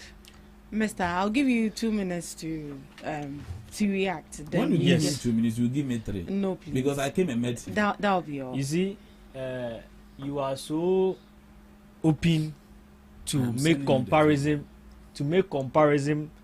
as to the good works that the Ashanti regional minister is doing. Your government was in power for 8 years. It was in your government that we saw the Ashanti, how do you call it, King Nana Otumfuo complain publicly that they don't even come back to take up developmental projects. He should mention to me what projects the MPP government was able to embark in Ashanti region that is bigger than the KJTR market. You were in power for 8 years. KJTR market phase 2, you could not complete it. Crofro market, you could not complete it. And then an Ashanti regional minister empowering students by making sure that these students get practical knowledge of what they are studying in the classroom, giving them equipment to go and portray their talent. We are here saying what? You say you are nurturing them. What do you mean by you are nurturing them?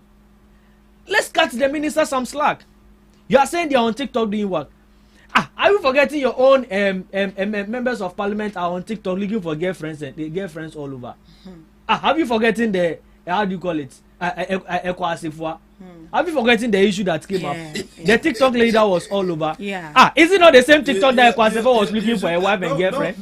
Is it not that same? Is it not that same TikTok? So if you are here, because the lady himself have come out to apologize. So please, where you are treading to, put yourself in problem. Because the lady herself have come out to apologize. You are here saying my MPs are on TikTok looking for girlfriend. But I have been able to mention a name to you. Someone that came up. He never came out to apologize. That so when she came out openly and apologized that no. When you guys are all over threatening the young lady, please, let's not go there. Let's not go there at all. When we come, when we get to Ashanti region, projects that NDC have embarked. You were in power for 8 years. What did you do in Ashanti region? Your own, how do you call it, stronghold. You were all over telling us that na Ashanti for the more t-shirt and no. Was it not what your MPs were portraying all over? No single project was started and completed. Today, go to Ashanti region. Swami interchange. For 8 years, you couldn't complete it. It has to take the NDC government as part of the big push project to involve the Swami interchange and start it and complete it. Today, we are going to construct an express road from Accra to Kumasi, which is going to do or connect these two cities. Economy. People are going to do a transact business in and out freely. Have you seen the traffic lately on the Kumasi Road? That is it. This is what we are talking about. And this is the ease the visionary His Excellency John Dramani Mahama is bringing to Ghanaians. So please, let's not go there. And then you make comparisons that the Bono regional minister, and when you were parading your party people, you saw that gentleman that was all over saying Mahama Wodieka. You saw his video when he came out to say he was being paid to come and say all those things. You saw the videos. Oh, really? Yes, that's what the young man came out. He said yes, Frank Arnold Dompré paid him to come and spew all those lies. Oh my God. Yes. Today the guy is an influencer all over. He's a content creator now. He's a content so creator. He's creating content. You guys have been able to make the guy popular through spewing lies, of which you see, spewing lies. But you were just debunking social media just now. And you encourage someone to use social media to lie. It's one way or the other. It can be positive or negative. I said that. Yes, and we are asking I what said that. negative, in what negative way is Ashanti regional minister using our social Using media? the social There's media. no the young man. You see, they are so pained that a young man of this nature is performing excellently well. You see, they were so eager for the young man to fail. And you can see that And even he has failed yesterday, I was on Ashanti Regional Minister's Facebook Live, and you can clearly see that the people are so happy to interact with him. Gone were the days you need to form long queues to even see your own member of parliament, talk less of a regional minister. And you say we are using social media badly by interacting with the people. Whilst you are all over social media looking for girlfriends, trending all over, please, let's not go there. Let's not go there at all. Let's not go there. Let's not go there at all. Let's not go there. We are still streaming live on Facebook at GhanaTalks Radio, on YouTube at GhanaTalks Radio, and also on X at GhanaTalks Radio. At this juncture, we are going to be diving into the main topic for discussion. Yeah, so this morning I spoke about unemployment as part of the discussion we'll be doing this morning. So unemployment, one may ask, is it a government that has failed us? Is it the education system that has failed us? Or is we ourselves, the youth, that have actually failed ourselves? Because the rate at which unemployment has, skyrocketed is something else. And even hiring people, adverts, you don't really see those adverts lately again. And I think during our news review, we read that the minority is calling for government to clear the backlog and stop their aviator-style recruitment, especially when it comes to our health sector, where people have completed school for from 2022, 2023, they haven't been recruited, but some people who have completed 2025, 2024 have been recruited, whereas they have left those that have been finished school or finished their service long time in the house, they haven't recruited them. So this is what the minority called for, and these are all part of the issues we'll be talking about. It has to do with unemployment and then all of that. Now, Mr. Zamani, with the issue of unemployment, what would you say has actually failed us? Would it be our youth, our education system, or the government? All right. So first of all, I want to say good morning again to our viewers and listeners. And I want to say a very good morning to our national chairman, Honorable Johnson Asiedu Nketia. Wait, before you go, did you watch the TikTok video where he gave it to Round? Oh my God, that was so much. I did. You see, our national chairman, we call him the wise one. Believe you me, our national chairman is a wise one. Oh, come and on. If I should go into details of that matter, you see, you do that at the end of the show. Yes, we'll not leave here today. So let's get into the We'll not leave here today. Yeah. See, the wise one is always wise. Yeah. So let me quickly dive into this particular topic. Unemployment, is it the fault of the youth, the education system, or our governance? I would say it's governance, because in a nutshell, or in a broader perspective, all these fall under governance and then government interventions. You see, for the past years, since the inception, right from the inception of the Fourth Republic, we expect every government to make sure that you put systems in place that Ghanaians are going to do what? Find a suitable ways and means to live. Either government absorbing them, or the private sector capturing them, or the people themselves able to do something for themselves. This is what it's expected of every government to do. And you see, when we talk about employment, unemployment, everything will boil down to government. And I wouldn't want to politicize this one too much, but I'll be forced to be biased a little bit. You get me? I'll be forced to be biased a little bit, because every government that comes in and out make sure they give interventions, and the interventions comparatively pile up to whatever we are seeing today. If we say youths are unemployed today, what is as a result of it? Students are going to teacher training college. They finish 2-3 years, sit home, they are not being employed. Nurses go complete 2-3 years, they are not being employed. And immediately some finish, or immediately the recent one finish, they are expected to go into the system. Meanwhile, there are backlogs. You get me? What is government doing in order to do it, to clear all these backlogs? Do we have the system available here to absorb all the people that are coming out? or what collaboration is government making to export some of these teachers or to export some of these nurses to places that they are going to be needed more? You get me? These are programs that need to be looked at. Aside that, when you come, you see, this government need to be commended so much. This government need to be commended so much. You see, for the very first time in this country, we have a ministry dedicated to the youth. Ministry dedicated to youth development and youth empowerment, focused on youth, focused on how we are going to be elevated from wherever we are, focused on how we are going to be empowered. And I want to commend the government so well. You see, in a run-up to the 2024 elections, I was so fortunate to be part of the campaign team in Kole Klote. And then we, the youth, they had a meeting, and then we put our grievances on board. We looked at some of the things that are so peculiar to the youth. And I was so surprised to see it inculcated in our policy document as part of the promises that was made to, ensure that the youth have this one, live good. You see, these days when you come to our universities, you have people schooling and then running their own businesses at the same time.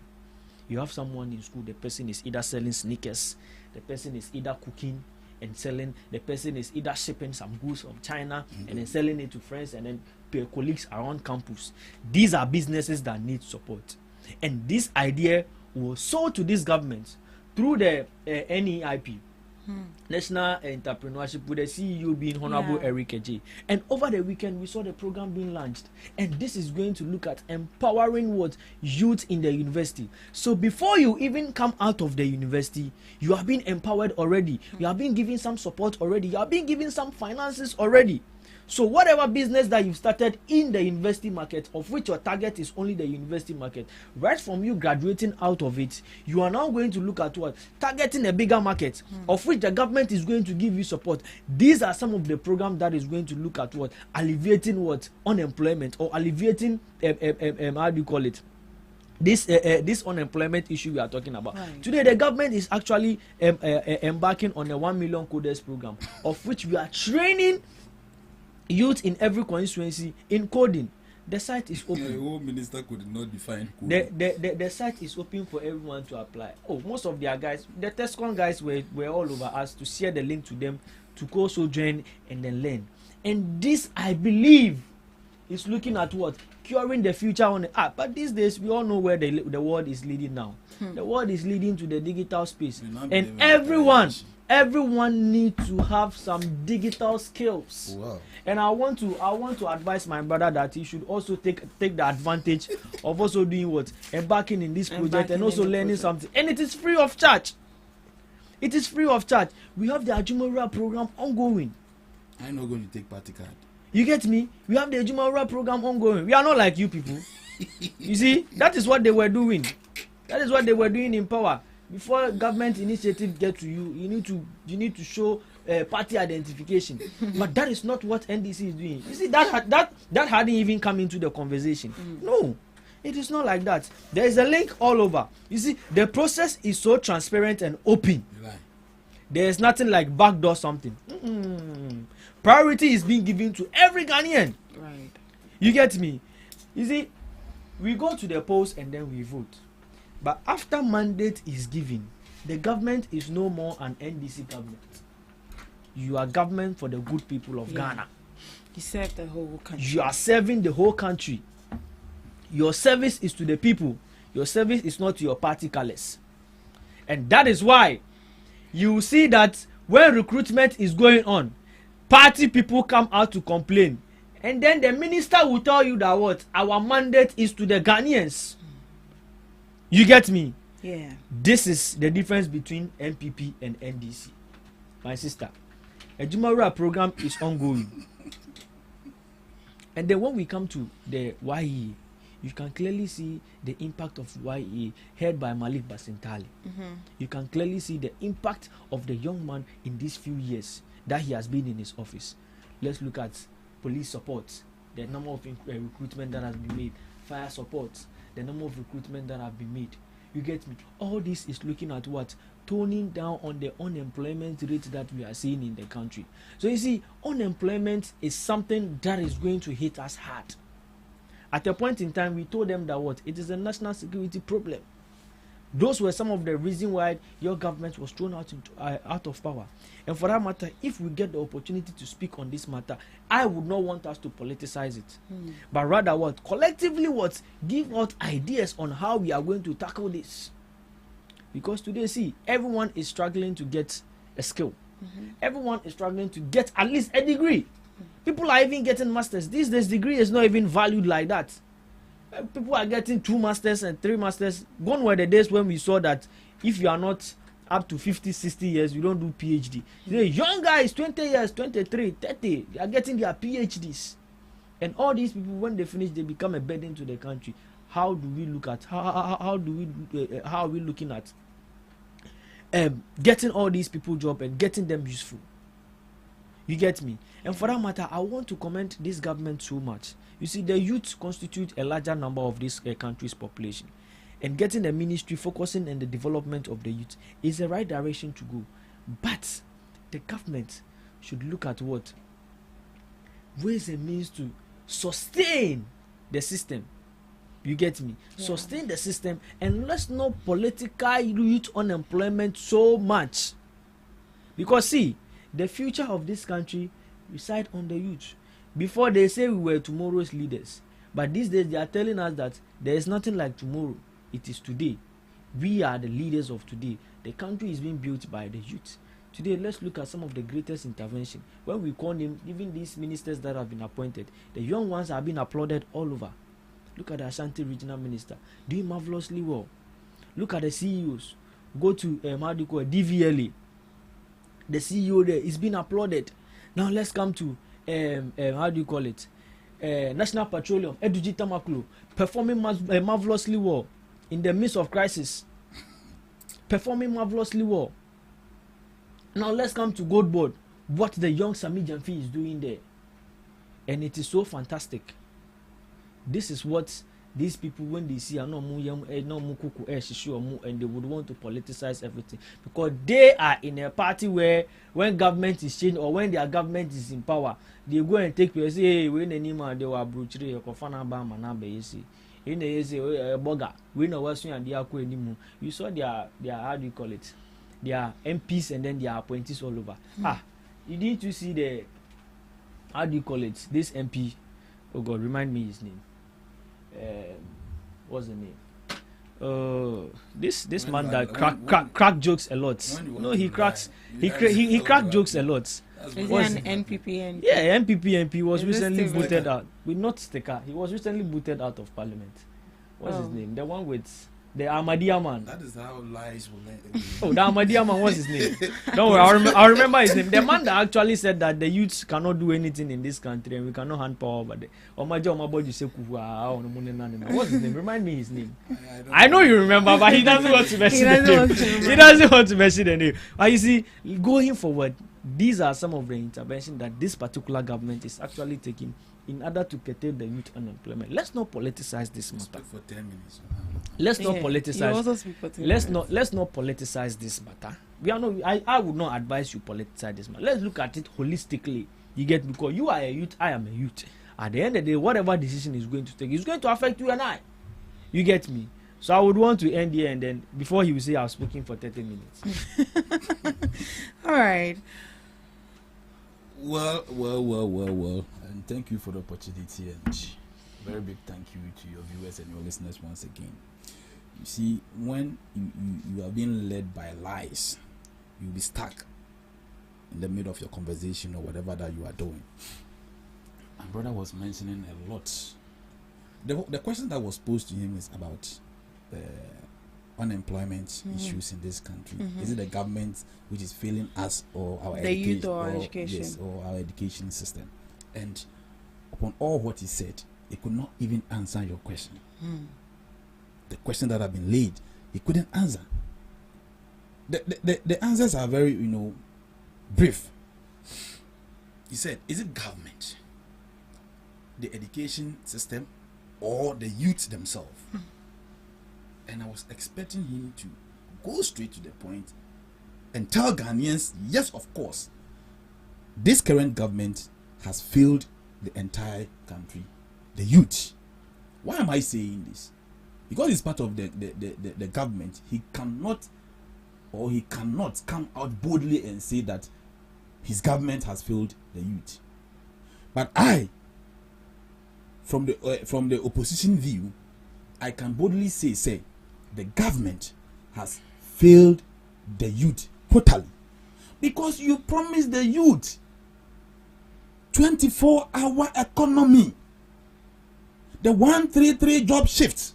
You promised Ghanaian youth, so they should give you the mantle, they should give you the mandate, so that when you come, you are going to give them that opportunity to work.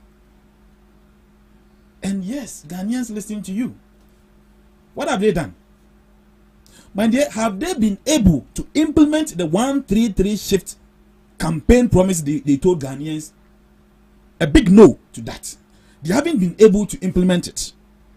Again, is the NDC government able to implement the 24-hour economy they promised Ghanaians in their campaign, 2024 general election campaign? That also is a big no. So I was expecting him to tell the youth that their government, led by John Dramani Mahama Atuforsen, Malik Basintele, and co, they have failed Ghanaians. Yes, because there are so many graduates sitting home, and you promised them 133 shift. So these graduates sitting home were expecting that, as at this time, you would have what? Employed them.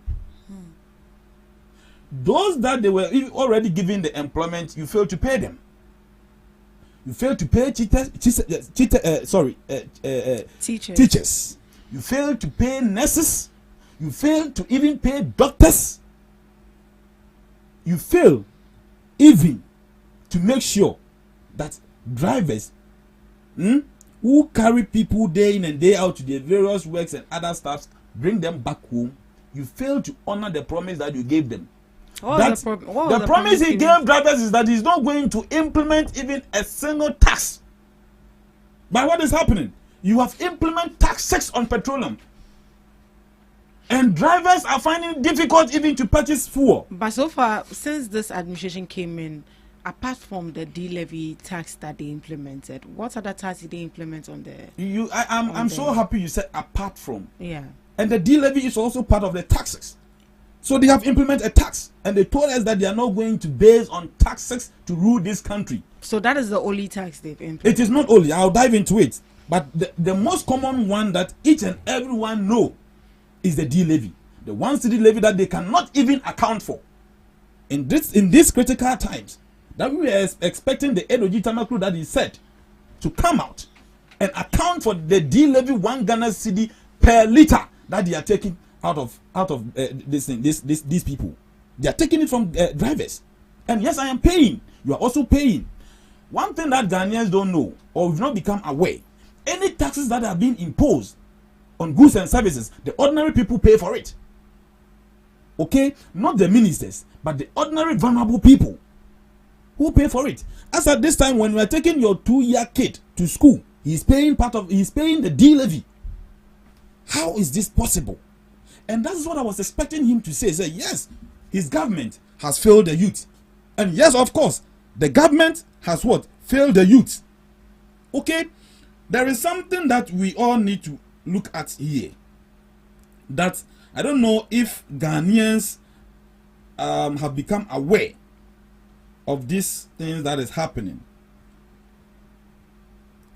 In terms of employment, when MPP came into power, we were able to give employment to we were able to create 2.6 million jobs. Million jobs? Yes, 2.6 million jobs. So when I break it down, the public sector recruitment is 1.2 million people were employed from 2017 to 2024. We employed health workers. That is 100,000 health workers were employed from 2017 to 2024. We again employed 100,000 teachers from 2017 to 2024. Right. NACOP was able to also employ 100,000 people. One district, one factory was able to employ 150,000 people in this country. One district, one factory. Yes, of course. Where is the factory? We shouldn't forget that He said 150,000 youths was able to employ 150. That's 150. Did you say NACOC or NAPCO? NAPCO. NAPCO. So NAPCO employed roughly. How many? So this is from CT. NAPCO employed roughly 100,000 graduates as a transitional measure to permanent employment. That is also from another source. Where are they? One district, one factory. Where are those NAPCO employees? Hold on. The moderator is reading a So source. one district, one factory created 170,000 jobs. You see? Oh, you what? I even said 150. Where is that factory? The MPP government I want to has know the facts. I want to know where the factory is. Is there one district, one factory? Which factory? MPP government. No, has which facts. factory? Which factory? Where is that factory? Do you have a factory in your district? Their claim of employing or giving Ghanaian youth. How many of your the constituents jobs that have been employed in the factory? In the factory. When MPP came into power, yes, a lot of Ghanaian graduates were back home. They were like jobless. That is where the NAPCO come in. That's why the youth in what do you call afforestation come in. Youth in police, youth in nursing, youth in fire service, youth in immigration. That is when MPP went ahead to implement all these things to make sure the Unemployment Association created by the previous government, the NDC government, the Unemployment Association created by the NDC government, we make sure we employed all these people to bring the unemployment rate down. Right. And Ghanaians can attest to that. And it's a fact. I'm very happy you read from a very genuine source that has even added up to what I was saying here. Okay? Now they should prove us. He was saying that Malik Basintele is doing marvelously well. He should tell us how many youths has the YEA employed. Okay? They should come and tell us. All these systems were already in operation. You are just there and doing supervision. They should tell us how many were they able to employ all the people that they sold out the police forms to. They end up frauding the youth once again. You know you are going to employ 7,000 people. How many forms were sold there? How many forms? If my brother would be able to answer me, how many forms was sold to the Ghanaian youth? And how many were absorbed into the system? You see, a time has come for us to boldly speak out the truth to Ghanaians. We shouldn't politicize certain things.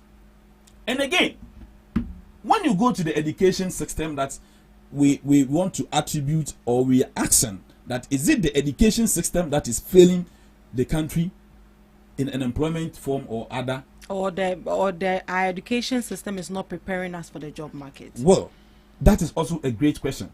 But let's look at this. The NPP knew it, and we are a party which is much concerned about the future of the country. So when we came into power, we saw a lot of lapses in the education system. So what did we do? TVET was implemented by NPP to make sure that we'll be able to identify certain talent in our youth. So from school, we can prepare them for the job market. And yes, most of the youth, he was mentioning that the government flagship program, all these things were laid down previously because it was the previous government, Nana Addo Dankwa Akufo-Addo government, who initiated all those things, making sure that people, Ghanaian youth with those talents, will be supported by the government, isn't it? That was what we were doing. When we find out that you have the talent, you'll be able to do one or two things. We support you. We give you the funds. We give you place that you can establish your own business and make your living. That is what the NPP did. Okay. Again, we find out that in agriculture, there are so many things that Agric have been doing for the country. So what did we do? We subsidize things, the farm inputs. that the farmers may use to cultivate or to prepare for what? Their crops and others. We make sure we subsidize so many things for the farmers. Again, when we came into power, the cocoa sector was dying. Cocoa farmers were not having enough, medicines, the weedicide, the pesticides, or whatever that they may use to spray their cocoa to make sure that they will have enough beans at the end of their harvest. When the MPP came into power in 2017, we find out that all those things, the farmers lack all those things.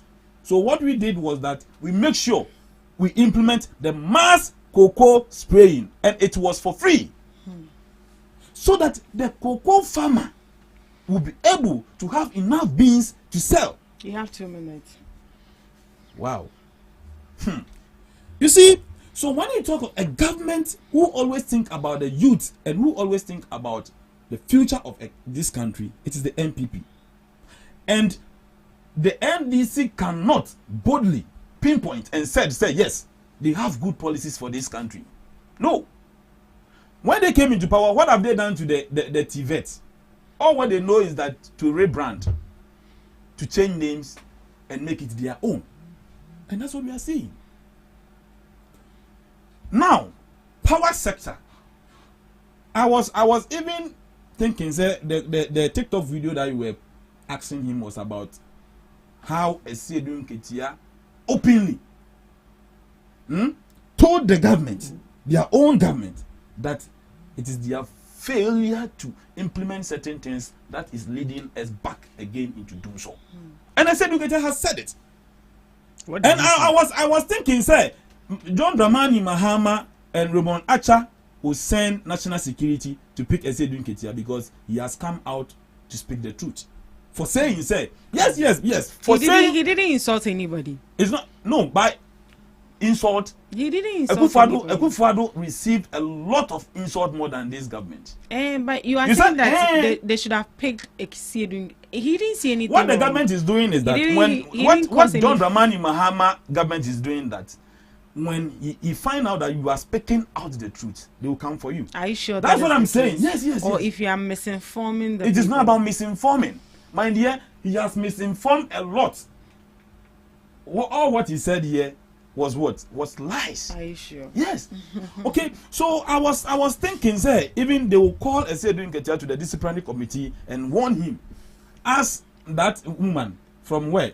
Mary Wan Ewisi or whatever came out to warn the Pentecost elder that he should find some place, or next time when he come out and speak out the truth again, they will come for him. You see, and these are some of the things that we are doing to ourselves. We think we are helping the country, but no. Whilst the ordinary Ghanaians are suffering, people are enjoying. Right. People are enjoying. And do you know that they said the Bank of Ghana has now made a loss of hold on. My time is up. Yes. Wow. They said Bank of Ghana has made a loss of what 15 million whatever. And you know that also is a lie. The loss was about 44 million Ghana cedi or whatever that it is. If you have your party present it, I'll present it to you, and I'm sending you the video so that you play for Ghanaians to know the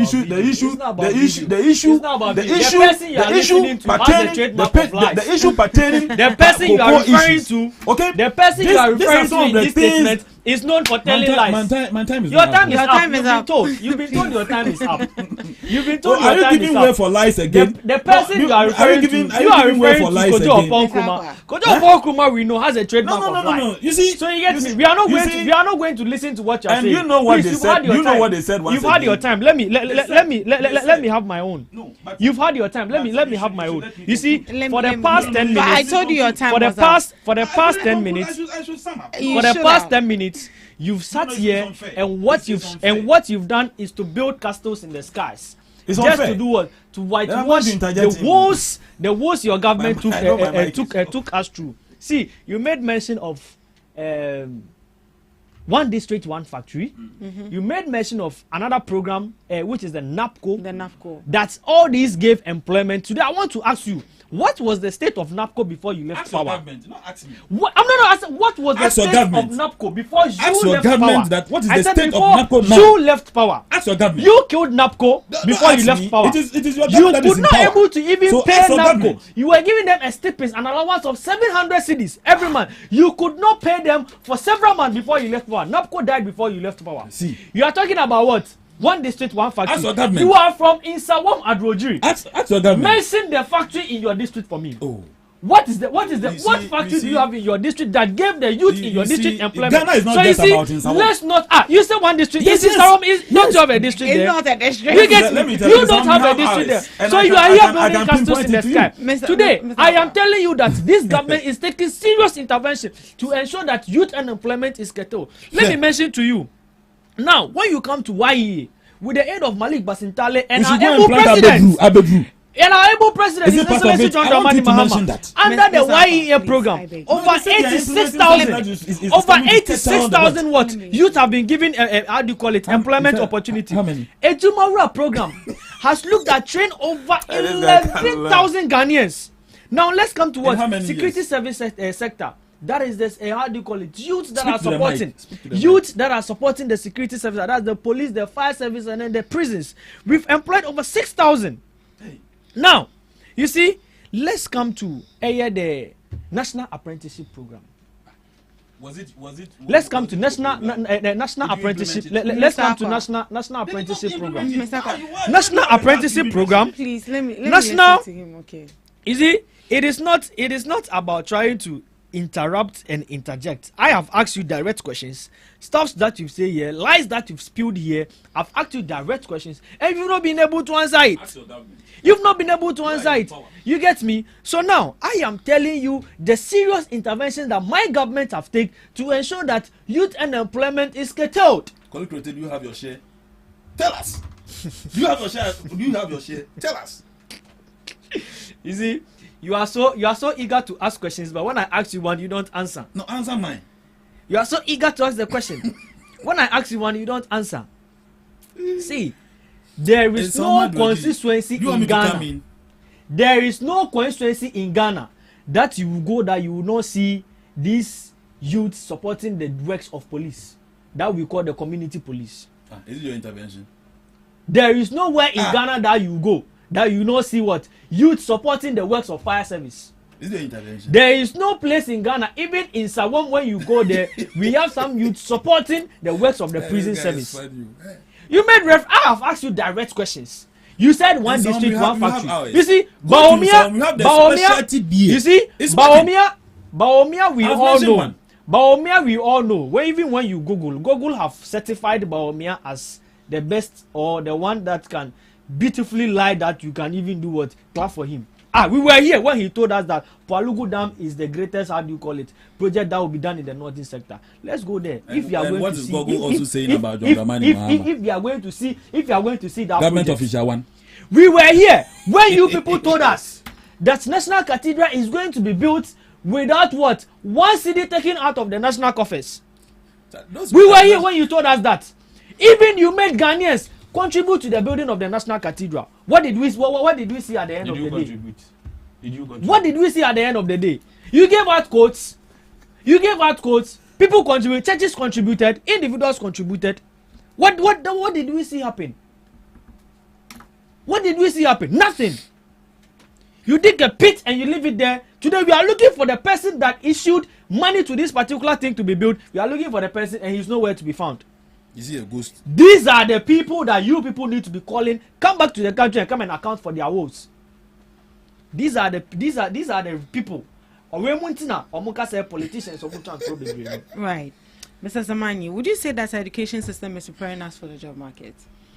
You see, to take this away of politics. To take this away of like strictly away from politics, there's a need for us to look at our curriculums very well. Yeah. There's a need for us to instill some entrepreneurial sense in our educational system, right from the KG, the kindergarten. You get me? No wonder you said we should venture into the selling of Indomie. self-entrepreneurship. You see, if you want us to divert to that side, we can divert there. You mentioned of self-entrepreneurship, Oh, if you want us to divert, I think you're being unfair because when you were making your submission, I'm just helping you to make his submission. No, please, thank you. You know, I'm very good at doing that. As for that one, day we can go to. I can also make reference of your people. I can also make reference of your people. What did Akufo-Addo tell us? I'm just helping you. Akufo-Addo was even insulting the whole chiefs. Yes. Let's proceed. Oh, he insulted chiefs in this country. Is this part of the youth entrepreneurship you mentioned? I'm telling you. So if you are not I'm also telling you. I'm also telling you the level of disrespect. I was saying that. I'm also telling you the level of disrespect of your government. I'm also telling you the level of disrespect of your government to Ghanaians. 5,000 into I'm the also telling you the level of disrespect of your government. Akufo-Addo was here. He told us that was Sika Mpede when Ghanaians were crying of hardship. Yes, that's what he told us.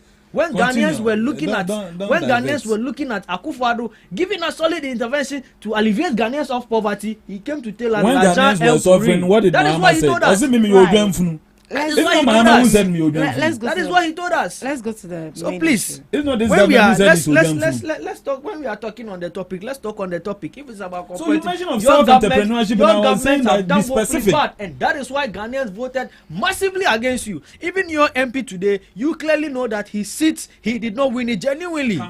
Right. You know he didn't win his seat genuinely. And the people of Nsawam Adweji in the next government is going to take him out of parliament.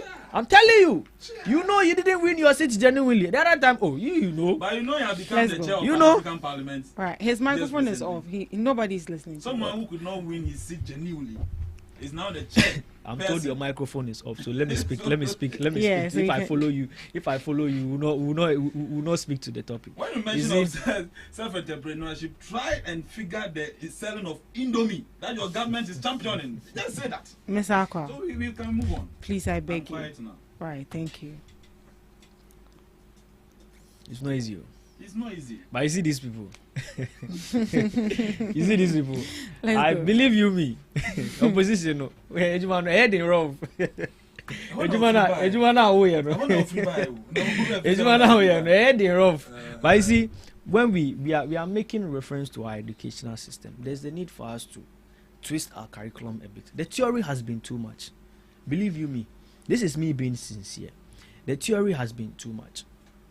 Because these days, we go into the university, we see students have interest in business programs more than the arts and then the sciences programs, which is going to give them self-employment right after they are done with school. Even the engineering programs. And this, all I believe, is the lack of the attention that is not given to this particular sector. Right from infancy, we've been twisted to believe that engineering is a very difficult course. We've been twisted to believe that science is a very difficult course. And for that matter, we have only a handful of people that would want to go into science, a handful of people that would want to go into engineering. There's a need for us to psych ourselves. There's a need for us to invest more in our basic education. Today, when we go to our basic schools, the quality and then the quality of teachers we have there is becoming a problem. Today, after BEC, we look at the best schools, and the names that we are seeing in the top 10, top 20 are private schools all over. But we have government schools that are making sure that have huge numbers. What is the investment being made there? Teachers are being posted into schools in villages, and they tell us that they will not go. And all this retard the development of these kids. You get me? So, and for that matter, there's a need for us to twist and then shaping the system very well. Even if it's for us to change the curriculum. You see, one thing I will comment the the MPP government so much is the introduction of the TVET and not the TVET, what's the name? The STEM. Yeah. The STEM education. Yes, education. STEM education. That is one thing I want to commend them for so much for introducing. That's Continue.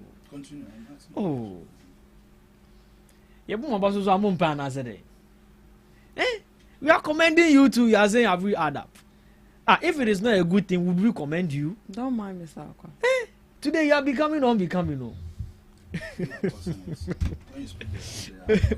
You see, I would want to commend them so much. You see, this has come to twist our educational sector a bit and then taking our focus off from the normal theory that we know and then giving us another curriculum for us to focus on, and that is highly commendable. And you know, this government is also looking at investing more in it. I'm in the technical university, so when it comes to TVET and then STEM programs, I have so much interest in it. You get me? Yeah. I have so much interest because we are looking at giving practical knowledge of whatever you are studying. You get me? And for that matter, you see, when you go to our universities, there's one thing that I want to suggest every university should pick it up. When you come to my place, it is compulsory. That is industrial attachment. Whatever you are studying in the classroom, you are being given a semester, or when you go for vacation, you are being, as part of your course of study, it is compulsory for you to have a practical knowledge of what you are studying, work with an organization. I think that's what they do as internship. Yes, internship. You see, when you go to some of the university, it is optional. It's optional. There is a need for us to like inculcate it as part of. You see, let's score some marks to it. For that matter, it will not be that you are done with the school and you are now going to look for job. You know, these days you go and they tell you we need 2 years, 1 year working experience and all that.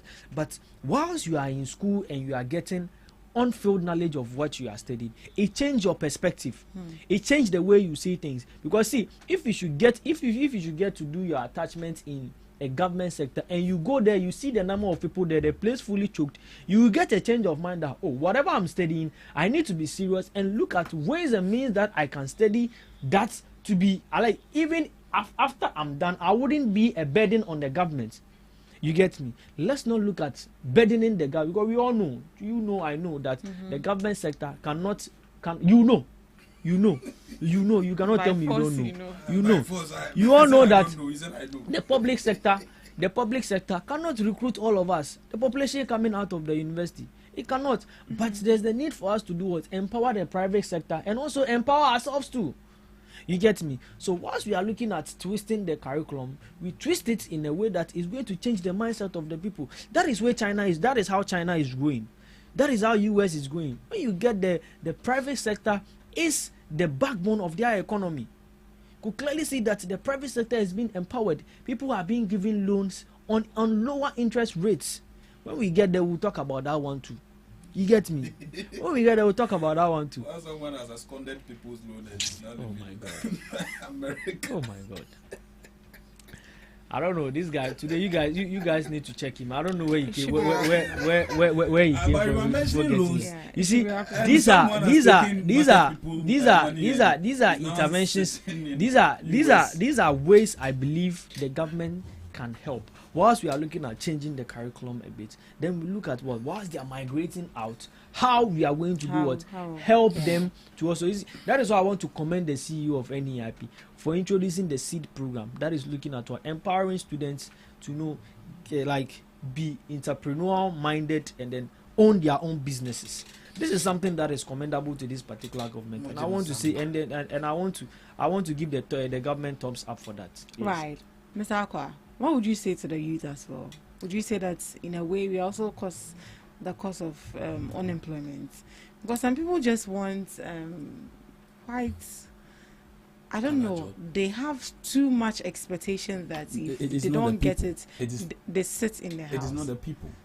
But do you want someone to go and study agriculture while the person is out of university, invest in planting of cocoa, and later come and tell him, say, you are buying a bag of cocoa for 25 million, 2,500. But that is the reality. But no, you see, when you make comparison, when you make comparison, if you say that is reality, what are the indicators? You are not telling Ghanaians the truth. It is not the reality. Once we were paying 3,100 what contributes to the price of cocoa prices? Wasn't that the reality? What are the key factors that contribute to the price of cocoa prices? Wasn't that the reality? At your time, when cocoa price was higher in the world market, you were giving the cocoa farmer every peanut. But this is where the problem lies. The problem is not from the youth, but the problem is from the government. With the pricing of cocoa. Because the government told the youth that he is going to employ them. What about education? You didn't do any good with the pricing of cocoa. We set a good foundation for the education system. What foundation? What foundation did you adapt? What foundation did you leave? We left the foundation of the free SHS that was in sample for what? Okay, we gave Ghanaians the free SHS that was in free will to study. The free SHS that and was in samples. Okay, And Please, what is happening? When you were leaving government, what is happening when in you this were leaving administration? government, students were complaining. You see, when you were leaving government, students were complaining. You are up to the students truth. were not That fed. is what Students were not fed 3 times a day. Okay, we came out to what? To make sure this student loan, to make sure the student would what will be able to what acquire the loan with their Ghana card. Was that easy in the previous government? So I've been saying that when it comes to government or a political party who always think about the fair will of this country, then it's the MPP. The NDC cannot boldly say anything that they've done to this country that is helping the country or is helping the youth. Okay, I'm saying that the government has totally failed the youth, but not the youth failing, to work or to be employed. You've been asked specific. No, you've been asked specific. I'm saying that. You've been asked specific. The specific question, and I'm answering that it is the government, it is the NDC government, John Dramani Mahama-led government, who has failed the youth. How are we going to tune our educational system to ensure the educational system has been already been fixed. This is right for the youth. Okay. Right. Let's read this before you proceed. Let's look at let's look at the unemployment rate during the previous administration.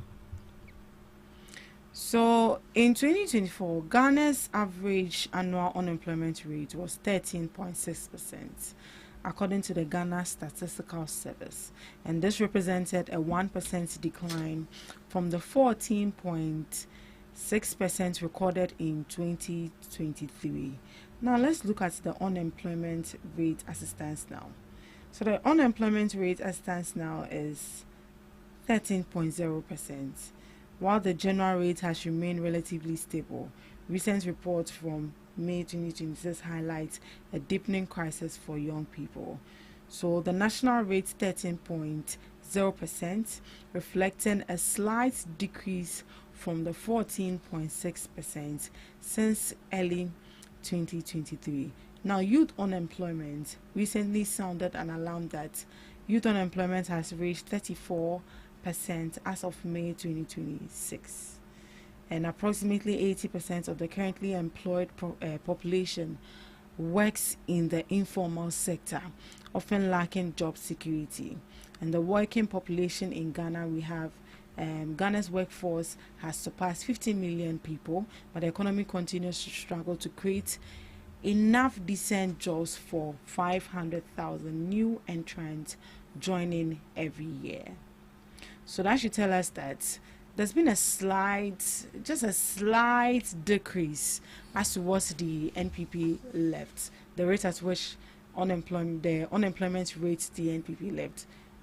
It has declined actually. Yeah, there's a slight decline. Decline. That should tell you that this government is equally doing something to. He's not going to accept. He's not going to accept that fact. Foundation or whatever that you just read. You cannot attribute that down by the previous government. With what? If you attribute it to this current government, then we should ask ourselves with the bad economy that you manage. You get it. With the number of taxes that you introduced, milking the people in 1 year. COVID-19. This is what this is the foundation you laid to bring the unemployment rate down. Is this the foundation you are saying you laid? So if you want to be fair to Ghanaians, please, we should tell them the truth. So what should be the best solution to solve unemployment? You sit live on radio and say you are not going to tax. The best solution to unemployment is that we make sure that we set up, jobs for the people. Yes, we believe that the government cannot absorb all the people. Now you do believe. Okay. Now you do believe. How is the private sector also going to contribute? That is why the MPP, under the one district, one factory policy, we make sure that the government supports the private industry. You are still making reference to one district, one factory. Where is that factory? Also support the private industries so that they will be able to employ the youth. Where is the factory? After they've graduated. Are you not ashamed? But what is the government? If the government is claiming that yes, the unemployment rate has declined. Oh, okay, fine. we understand that the statistics has put out that the unemployment rate has declined. Okay, so one district, one factory. In which way? Okay, in which way? You've not employed people that we can boldly say, yes, these are the people that we've employed. While someone has employed over 150,000 people, where are they? Even that Which one people? could not decline the unemployment rate. Which people? No, but we should be fair. Which that people? you that you said you have employed 6,000 people. You mentioned NAPCO. You mentioned one district. Your 6,000 employment has affected the unemployment rate to make it decline. No, when you mention of Insawam, I pinpoint it to you that the specialty beer is part of the one district, one factory, and it's working now. Beer? If you don't know, come to the district or come to the constituency and find out. And there are other private, businesses that the government is making sure that he support them financially so that they can widen their operations and also employ more people within the districts. Okay, and this is what we are looking at. But this NDC government has entirely failed the country, and the youth of this country are very aggressive. And if they don't know, if a poll is being conducted today, the NDC is going to lose, and they are going to lose massively because they have deceived Ghanaians. They have deceived the entire country, and he is part of it. Right. They promised him job. He should come and tell us that. Has they given him the job? No, they promised him job. Yes, I was there. They promised him job, and they have failed him. Now they are telling you are unemployed. You see, they promised him job and they failed him. And the fail that they have failed, my brother, is to the entire youth of this country. Okay, now Ghanaians are very aggressive to know the fact about this government, saying that they are not going to sit down for the entire or for the Ghanaian youth, okay, not work. But now ask yourself, where are the works? Where are the work? Where should the Ghanaian youth go and work? Where is the government going to employ them? In which sector? So what while those who have been employed, the government cannot pay them. Right. So what will be your message to the youth out there? My message to the youth out there, they should sit back quietly. They should look at the government. 2028 is just around the corner. So they should sit idle. They should sit idle and wait for. Yes, and wait for the NDP. You see the mindset. Hold on. You have your time, and you could not say anything to convince the youth. You see, you have your time. You couldn't say anything to convince the youth. But what I'm saying here is that Malik Basintele, who said he lead the 5K youth or whatever that it is, after giving him the appointment to be the CEO of YEA. Right. So your how many youths have he employed? Right. So you are not seeing what YEA is doing with the youth. It was the previous job.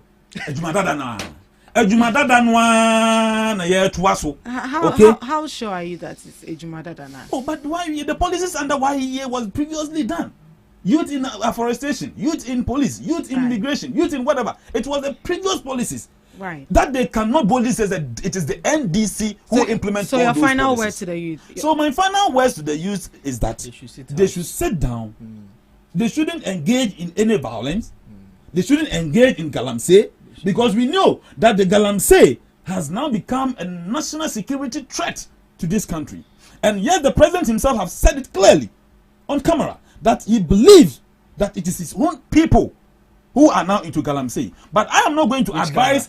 I'm not going to advise the youth to venture into galamsey. But what I'm going to say is that they should sit down. They shouldn't venture into any criminality activities. Don't lie. But rather, 2028 is just around the corner. And they know the good jobs of MPP. And we are coming back into power to make things better for the youth. Is an option for Ghanaians? Mr. Samani, your final words to the youth. And you think Baumia is an option to Ghanaians? One minute. Your final words to the youth. You see, when you get the opportunity like this, all what you are saying, please. You should be fair to the youth. Final words to the youth. You don't tell me. You don't tell me what to say. You are telling the youth. You are telling the youth you are distracting him. You are telling the youth to sit home, not to engage in anything, not to engage in the interventions in the program that the government is introducing. Your final words to the youth. So yes, I am. That's what I'm saying.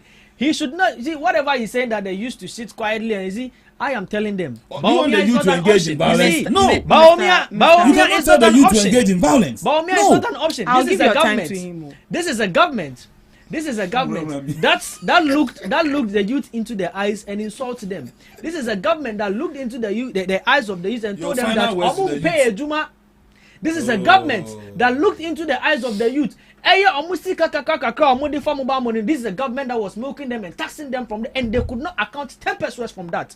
So please, if you are here, you are not the best person. You are not the best person. You are not the best person to be talking about this. You see, this is a government that had its own minister of state investigate its own people and mention name of government appointees and government officials that were deeply involved in Galamsey. And it took the president, it took Akufo-Addo to come and whitewash them, to come and clear them and tell us that these people are not involved. This is a government that lack accountability. So you see, these people are not option for the youth. These people are not option for the youth. And you are not, you could not even touch anything that is the youth concern. Baomia, your government and Baomia that sat on radio live to tell us that mobile money there mama no more for mutin crossing no more den use mobile money and tell you say be tax only for us to have the next woman use taxing them. Right. So please let's proceed. This is a government that were taxing what the youth of betting. They told us that youth didn't pay juma here into the money betting, and for that matter they are going to tax them. This is the government that implemented all this. And for that matter, you think you're an option to the youth? No, that is not a direction for them to look at. But this is a government that is implementing programs. That is going to implement programs. That is changing the mindset. That is changing the mindset of the youth. There's a Jumara program. There's 1 million for that program. There's a Kukon Kitten that is promoting farming, taking youth into agriculture. There is also what we call the seed program that is empowering youth from. Yes, I want you to know because you have not. Because you have not one intervention by your government that was used to alleviate or empower the youth. So even that seed program wasn't even your intervention. Whose intervention was it? That seed program you are mentioning is not your intervention. So you keep mentioning the seed program, whose intervention was it? Your final words to the youth. Whose intervention was it? Then you keep mentioning people's names. No, whose intervention was it? But we have a government. Whose intervention the youth were crying. He said, "Me the mayo dem funu. Me mayo dem funu. What did Baomia do? Me What did Baomia do? Gentlemen, let's. This is the government decided to then trust. Right, let's proceed. Let's proceed, gentlemen. We have comments. We have comments. Let's read the comment, then we proceed to our next topic. We have about 15 minutes to end the program. Yeah, share the link to his people and their conversation. So let's proceed. This is from the Young Citizen. Great job, my people. This is from Naomi Kusi. Mr. Aqua, you are looking good with a kiss emoji. I think she's crashing for you. Yeah, share this is from Naomi again. Mama administration has deceived Ghanaians. NDC man, you are making noise. They are always people. He intentionally share the link. Intentionally share the link. Right, let's move on to our next topic. So Ghana to strengthen local production ahead of IMF exit. So speaking at a recent economic forum, the association, the chief executive officer of the Association of Ghana Industries, has cautioned that while Ghana has achieved some level of macroeconomic stability and improved investor confidence, the country must tread carefully to sustain these gains beyond the IMF program. He emphasized that the need for a deliberate shift towards import substitution and increased local production, arguing that Ghana's heavy reliance on imports leaves it vulnerable to global economic shocks. So what this the CEO of the Association of Ghana Industries saying is that government should focus more on exporting rather than importing, because the more you export you make revenue, but if you import, our money is going there and it hurts our city. And as part of exiting from the IMF program, this is something that Ghana must pay key attention to and to strengthen it. We should pay more attention to local production. That will allow us to export some of our products outside rather than importing. The importation is too much. Even toothpick we are importing, matches we are importing. So this is what he said. But do you think that as a country, as Ghana, we are actually ready for life after the exit from IMF? Are we firm? Thank you once again, and I love you start from me because I could see he's doing a lot of research. Yeah, you have 5 minutes. So, and he's not done yet. You have 5 minutes. So, respond to what you've been asked. Ghana will be on 8 track after the exit of IMF. Why am I saying this? Because IMF is not giving our youths jobs. They are only giving us money. So, to create jobs depend on the government. To create job depend on Ghanaians, the citizens. But the trade union, whatever that it is, should consider the policies that govern, our trade industry. If you want to make a good, stable economy, the laws that governs, your trade industry should be looked at. Why am I saying this? Because there are so many businesses in this country that are indigenous businesses, not foreigners. But we've sat down as a country and we've allowed the foreigners, to take over those businesses. And how do you expect the Ghanaian youth to also emerge out of those businesses whilst the policies that govern the businesses is not strengthened? Okay, so as a country, exiting from IMF, it's a good idea, but what we also need to look at is that it is not IMF that creates jobs for us here in the country. But we have conditions with them, right? We have conditions with them. Exactly. Yes. We in the previous government, the NPP was with IMF, but we still created jobs for the people. So wasn't there any conditions? That's what I'm saying. If you have a lazy government with lazy appointees, lazy ministers. But don't you think it's a bold step for this government to bring up such an initiative to say that let's leave the IMF program, let's be self-reliant? You see, it's good because we are 69. We are still dependent on other countries. And do you think that the government will be faithful enough to exit the IMF as they've just put that on paper? They will not be bold enough to exit the IMF. So you think it's a charade? That is what they are doing, and that's what we know the NDC of. So you don't believe whoever? I don't believe it. Whoever that come out to say that. What makes you think? What makes you not to believe that we can actually leave? Because the NDC are known to be what? To be liars. They don't tell Ghanaians the truth. So you think they are lying? So what if it happens? Would you take your words back? You see, then we force them to do that. Yes, because we from the opposition we have said and we have prayed to ourselves, say we will make sure they will do the right thing, and that is what we are doing. That's the exact thing that we are doing. If it is the right thing, then why didn't your government do it? You see, we have time and season for everything. Yes, there is time and season. Okay, there is time and season. That's why I was saying that in the previous government, in the NPP time, we were still on IMF, and yes, we were able to employ people. There were conditions, but we were able to employ people. And we were here when the NDC came into power in 2016, 2012, 2016. What did they do? They used the IMF money for what? For sanitary pads. Look at this. Do you have receipts?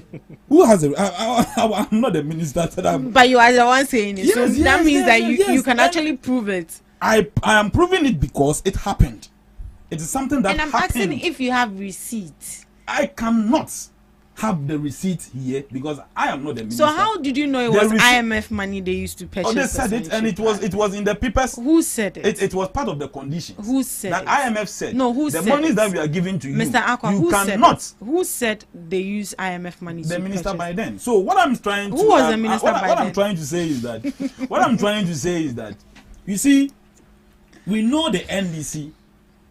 When they are going for, let's say, foreign aid or foreign grants, they have a way of using the money. Yes, we know. The NDC are fan of that. It's like I have 2 minutes. I know, my time there, I know how you've been massaging the time. So I am okay with it. But here lies the case. This government, either we are going to exit IMF or not, what we are looking for is that we make sure that we support the indigenous businesses. And I'm saying that for a fact. Because the MPP, we are fan of supporting indigenous businesses. We are fan of supporting our own people to emerge in their businesses. And I'm saying again, the rules and regulations that governs our trading, the ministry or the trade minister should go back and visit those, the laws again, making sure that businesses that are supposed to be indigenous businesses are cared for. The indigenous people are cared for the people, not for foreigners. We are in this country when foreigners will come and enter into our forest and mine. No, are we serious as a country? Right. In this case, it is because of someone's 10%, someone's 30%. That is why we are leaving our indigenous businesses into the hands of foreigners. Right. And again, our youth will be crying to us, will be visiting us in our offices, crying to us, we need jobs. And Malik Basintele will tell them, say, they should go. They are not the only people looking for jobs. They are not the only people who are jobless. You see, and the time is now. Your time is up. The time is up, but the time is now. Okay? The time is up, but the time is now. Okay. For every Ghanaian should protect his or her business. That's what I'm saying. Not Indomie business, not Abidru business. But wait, but you keep saying Indomie. Is it that Indomie business is a bad business? I'm not saying bad. So but why didn't the NDC government, inform the Ghanaian youth in their 2024 general election that when you vote for me into power, I'm going to make sure I'll boost the Indomie business for you. But this was said by an individual who is part of but not the entire government. What he said is that the 24, they are championing the 24-hour gone economy a step ahead to give them support. funds. So what the government is clearly telling the youth is that... Did we see that in your admission? You see, supporting people to go and cultivate Abedru. 90 billion. You see, what you are saying here is that Mr. Akwa, your time is up. My time is up. Our time is equally almost up. Please, let me hear from you. So I should keep quiet? No, your time for is him to up. spill out lies? No, he will not lie to me. He will not lie to you, but then he's lying to Ghanaians. He's not lying to Ghanaians. What I'm saying is that, the NDC administration should fulfill their campaign promises to Ghanaians and Ghanaian you to be okay. All right, thank you. It's so sad. You say I noticed a couple of things. He was so successful in deviating from the question that was asked. I see you. What you are doing? He was struggling to me. He was struggling to defend his own government. And as a matter of fact, TV and his presentation was so difficult for him. And his presentation was so difficult for him. And after your research, let's see what you are coming to say. It is so beautiful. He's done a lot of research. It is and so I don't want to say. Mr. Would you allow me to talk? Lately, you are becoming. Don't. You see. That is how it happens when you have a government that you cannot defend so well comparatively as to the good job that this government is doing. You see, today when we talk about when we are saying IMF, we all know who took us to IMF. At a point where your own government, people in your own government, the MP for the good people of Asante Achim North led your party people in support of the sack or the reshuffling or change of the finance minister. Then you had your own president who did not pay heed to him, and we saw where that finance minister took us to. You see, today Ghana's economy, we all know, is performing marvelously well. IMF is clapping for Ghana. You see, if you had the opportunity to read the 5th review of IMF document, you could clearly see that in the document, the IMF is so surprised and is clapping for the finance minister and then the governor. I saw that on the news. Yes, and the governor for the way for the to come in. IMF is clapping for Ghanaians. Whilst Ghanaians are suffering, they are jobless. Mr. Kingsley, please. Easy. I allowed you. I'm giving you his time for last words for you. So he doesn't have last words. So that is the reference we are making. An economy that is being clapped for. You see, what took us to IMF? Mismanagement of our economy, overspending and overborrowing. Yeah. At a point where individuals were benefiting directly from our woes. At a point where a finance minister has to use his own bank as an intermediary, as an advisory. and had to benefit from every time Ghana borrowed. And for that matter, he was going on a borrowing spree. Every time Ghana is borrowing, and that is what led us to IMF. And at that point, we all saw the state of the country. When you go to the market to buy this thing for 1 cedi, in your return back to that same market in the next 1 hour, you clearly know that you need to double up your budget. Inflation at that time, so from 2022, as to when these people were leaving government, inflation was over 54.1%. That was the rate at which prices were rising up every day in this country. And today, the economy is being stabilized. Today, when you go to the market, prices are stable.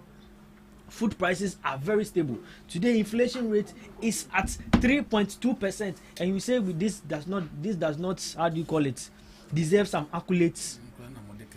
You get me? You say this does not deserve some accolades. We should do what? We should allow you and Baumia to come and throw dust into our ears.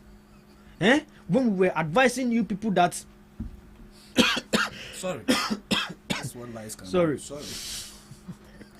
You see, when we were advising you people that there is the need for us to look at our banking sector very well, it got to a point where people were not going to bank to take loans because of our inflation rates. You go to bank to take loan and we are paying over 30% of the amount you've taken. Today, let's look at inflation rate. Bank of Ghana inflation rate drastically down. This is what we say a good or an economy is performing. Because if economy is performing good, investors have have some belief in your economy and would want to invest in it. Were we not in this country when Glovo and then Bet Power and those companies were leaving the country as a result of what? Back? As a result of what? When did Glovo leave? If I say he's Glovo back, when did Glovo leave? Glovo left Ghana in your time of government, and their reason was explicitly clear that what the economy was being mismanaged and they were being taxed so much, and we could not even see the works on grounds on the monies that you people were taking from these companies. This is what we are talking about. Now let's look at our exchange rates. Your time is up. Let's look at our. You are not the timekeeper, please. Please. Proceed. Please. Let's look at our exchange rate. How much is the dollar selling to the cedi today? Before you left power, the dollar was selling to the cedi at 17 Ghana cedis. Today, what is the rate at which dollar is selling? This is what we say. What business are being stabilized. Importers are happy because whatever money an importer was supposed to pay on duty, dollar rated base, some years back, today that money has been cut down. This is what we are talking about. And then again, let me give him the benefit of the doubt and talk about the Bank of Ghana, issues that are all over portraying themselves, and he even made mention of what how do you call it, Kojo Oppong Nkrumah said. What did Kojo Oppong Nkrumah say about gold board debt? When we were looking for him to come and defend his statement, did we find him anywhere? He was nowhere to be found. He sent someone. Yes, he was nowhere to be found. He sent the person he said even could not know the difference between how do you call it, a sole proprietorship and then the how do you call it, a limited liability. You get me? Now, Bank of Ghana, we all know. Bank of Ghana is an entity, or is not the normal enterprise that we know that is known of making profits. Now you speak for Bank of Ghana. Please, allow me. But does Kojo Oppong Nkrumah speak for Ghana? Does Kojo Oppong Nkrumah work at the Bank of Ghana? Please, let me make my statement. Bank of Ghana, we all know, pushing the economy out of hardships. Bank of Ghana, we all know, pushing the economy. And for that matter, as and when unexpected, how do you call it, unexpected events are being happening, looking at exchange rates, looking at food prices, inflation, Bank of Ghana comes in to cushion Ghanaians to stabilize the economy. This is how, you see, in your time, you are talking as if, say, Bank of Ghana, Cabo Ayeboy, this is the first time. In your time, Bank of Ghana equally ran into some debt. This figure is unprecedented. Please. In your time, Bank of Ghana ran into some debt. But as at that time, well, let's look at inflation rate. Inflation rate was increasingly high. Today, we say Bank of Ghana is in debt. But let's look at the economy. It is stabilized. Right. Exchange rate is okay. So you can say that we are firm to leave. Oh my goodness. See, I hope we are not going to be regressing as a country if we leave the IMF. See, even the IMF is applauding us on how the economy has been managed. What shows that when we leave? This is as a result of self-discipline. Right. This is as a result of first self-discipline, not when you people are on a spending spree. When we say this, you guys are saying that. Right. Please. You see, your last words on this topic. Then we are he has nothing to say. He actually has nothing to say. Our time is but because I'm not the timekeeper, we have 1 Start. minute. You see, my brother mentioned of it is during the NPP time that Global left. whatever left. Yes, Grovo left when in your time. Okay. Because you were overtaxing Global. I am coming. A couple of companies. A couple of companies. Oh yes. You Global see, left when you have game also when you left have Ghana. a weak, managerial skills in your own business. So you are now referring hold on. Let me tell you something. Global came and met skills. Uber. Wow. Global came and met Uber. Wow. And met Bolt. Wow. And met Yango. Wow. But they are all in the business as of now. Wow. This is a government. Let me tell you this. You know how much if you don't know, this is Bahomia's communicator. During that this time, is Bahomia's communicator. Let me have my time. Collapsing business is your hallmark. You see, collapsing business. What I'm saying, you don't understand.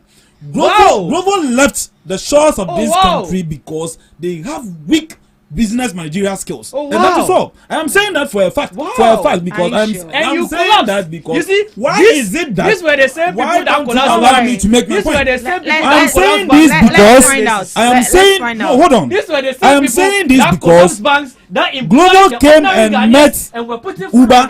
Who came and Global came and met Yango. Global came and met. This is I have left the time. This is your government. I'm quiet. We know you. I've given the time to because since you don't want me to talk. And mind you, we are ending the program. That's why you have me. I know how to do this very well. But I'm telling you this that let's not Global left because that is a lie. When you say that, they are big. They don't have good business managerial skills. When you say that, that is a lie. They came and met Uber, Bolt, and Yango. Why is it that all these people that I have mentioned are still doing their businesses, and you are saying that you are leaving? Let's find out why Global left. That is to them. Please. Global ceased operations in Ghana on May 10th, 2024 due to persistent profitable challenges, high operational cost, and low revenue. The company faced significant hurdles, including high inflation, intense competition. Listen to the word. I'm not done. Intense competition and a challenging economic environment that made its delivery model unsustainable. Thank you. Opting instead to focus resources on other African countries. So high inflation was also part. And economic why did it Global leave any other African country but Ghana? So Ghana's tough economic conditions, including high taxes and reduced consumer purchasing power, hindered the business. You guys were all over milking Ghanaians. So that was why. So high taxes. Unless that is why I'm telling you that. That's why Global you see, that's why I'm telling you that. Why is it that all the businesses that he came to meet are still operating, and you are saying you are leaving? Okay, and again, where I want to draw the conversation to is that, please, enough. Please. Where I'm drawing the conversation to is that upon all these things, during that time, the NPP government was not taxing the courier services. Now, when you have a motorbike and you want to carry, a goods from one particular destination to the other, now the government is telling you that you need to have a license before you can operate as a courier person, and this is unfair to Ghanaians who are using motorbikes. Global should be looking at this gentleman and sue you. Yeah, I am here. Let me tell you. Should be looking at you and sue you. I am to ride hailing services. They leave this country. You don't know. Due to inflation, I'm telling you due that competition. Competition. When you have bad managerial skills and you fail to compete, other African countries. Why didn't they leave them and they leave Ghana? Gentlemen. Why didn't Global leave other African countries? But it is Ghana that they lived. You've kept quiet for him to. You are the government. You heard me telling you to calm down. No. You didn't hear me telling you to calm down. Look at what he's doing. I know I still have my time. I think I'll close here. Ghanaians out of a pandemic. Producer. How do you call it? I've closed. Russia-Ukraine war. You are taxing us. If you're not going to listen to each other, then we are closing. Please. You see, what I'm trying to say is that if you are not going to listen to each other, then you have poor business managerial skills. Please don't go there. You don't go there. You are setting yourself up for prosecution. Mr. Zamani, I am going to keep quiet and listen to facts. We are going to. I'm saying this because both Uber and Yango are still in business. So why are you leaving? Meaning you have bad managerial skills. The other businesses are living. They are making profit. If you can't compete, you give your last. You leave the business. Your last word. That's how it is. Your last word. Now I am telling you this, and they should know. Global, if they have representative in this country as of now, they should know. If you can't compete, what you do is that you leave the business for those who can compete. Are you not ashamed? Are you not ashamed of this? Isn't Uber also facing the same high inflation and taxes? But they are still operating. Both are they not facing the same thing? But they are still operating. But you don't have enough to make businesses for yourself. Or what you are going to say is that taxes are killing your business. How many Ghanaian businesses collapse under Doomso? Even common pure water sellers were not able to sell pure water in 20. You made that for the SS borrowing. You see, so my last words is that it's time for us to structure the NPP party very well. So originally, when you go to Eastern region, you have Samuel Sarkodie, who is coming in for the regional youth organizer, and Musa Ademu is also coming for regional organizer as well. So these are the very fine gentlemen who can do the job for the NPP at the regional level. So I pray that police station executives should vote for these people so that they can lead the affairs of the NPP. And a very thank you to my member of parliament, Honorable Frank Onodompreh, as he's now chairing the Pan-African Parliament in terms of health and other resources as well. So the NDC should go back to the drawing board and learn from there. When you have weak, I don't think that you have a last word because I am done. No, I am done and I'm waiting for his last word. Why? I don't think your last word. So they should go back to the drawing board. Oh, you are done. Global have Mr. Zamani. Very bad business managerial. Mr. Kingsley. I already have Mr. Kingsley. Mr. Kingsley. If he doesn't know. Mr. Kingsley, calm down. Let me take his last words, then we go. So you can do that after the show. I'll move to his place and we will use one mic. If you know, you don't have any last words. His microphone is off, so don't worry. You can talk. We want to say a very big thank you to our viewers and our listeners for always listening to us when we get the opportunity like this. You see, let's not make it look like we are an extra human being that we are here. It is a privilege. It is a privilege that we get this opportunity to have learned out there listen to us. And for that matter, when we are speaking to them, let's make truths and then facts lead us. You see? So simple. Aside that, I also want to commend our national chairman so much, the Honorable Johnson Asiedun Ketia. You know, the Honorable Johnson Asiedun Ketia for holding a program up and not diverting it to be a political grounds program or to score political points. He has to take our national chairman to draw or to bring back everybody to bring back everybody and sorry program. Now this is not a campaign rally. You know, this is a trait. This is a trait of a wise one. This is a trait of Obia Yekase. Only Nyansa. Until now, by this one, which president? Please. You see, which president? When you come to NDC, you've given him a nickname. You've given our national chairman a nickname. It's called Nyansabuakwa Johnson Asiedun Ketia. So I want to thank him so much. And you see, you are telling the whole presidency while the president also has stood at the church podium. Tell Baumia to get ready. Tell Baumia to get ready. Thank you so much for joining us on the Ghana Talks Breakfast Show. We had such an interesting program right here on the Ghana Talks Breakfast Show. Thank you so much for joining us. We'll meet same time tomorrow. Do have a lovely day.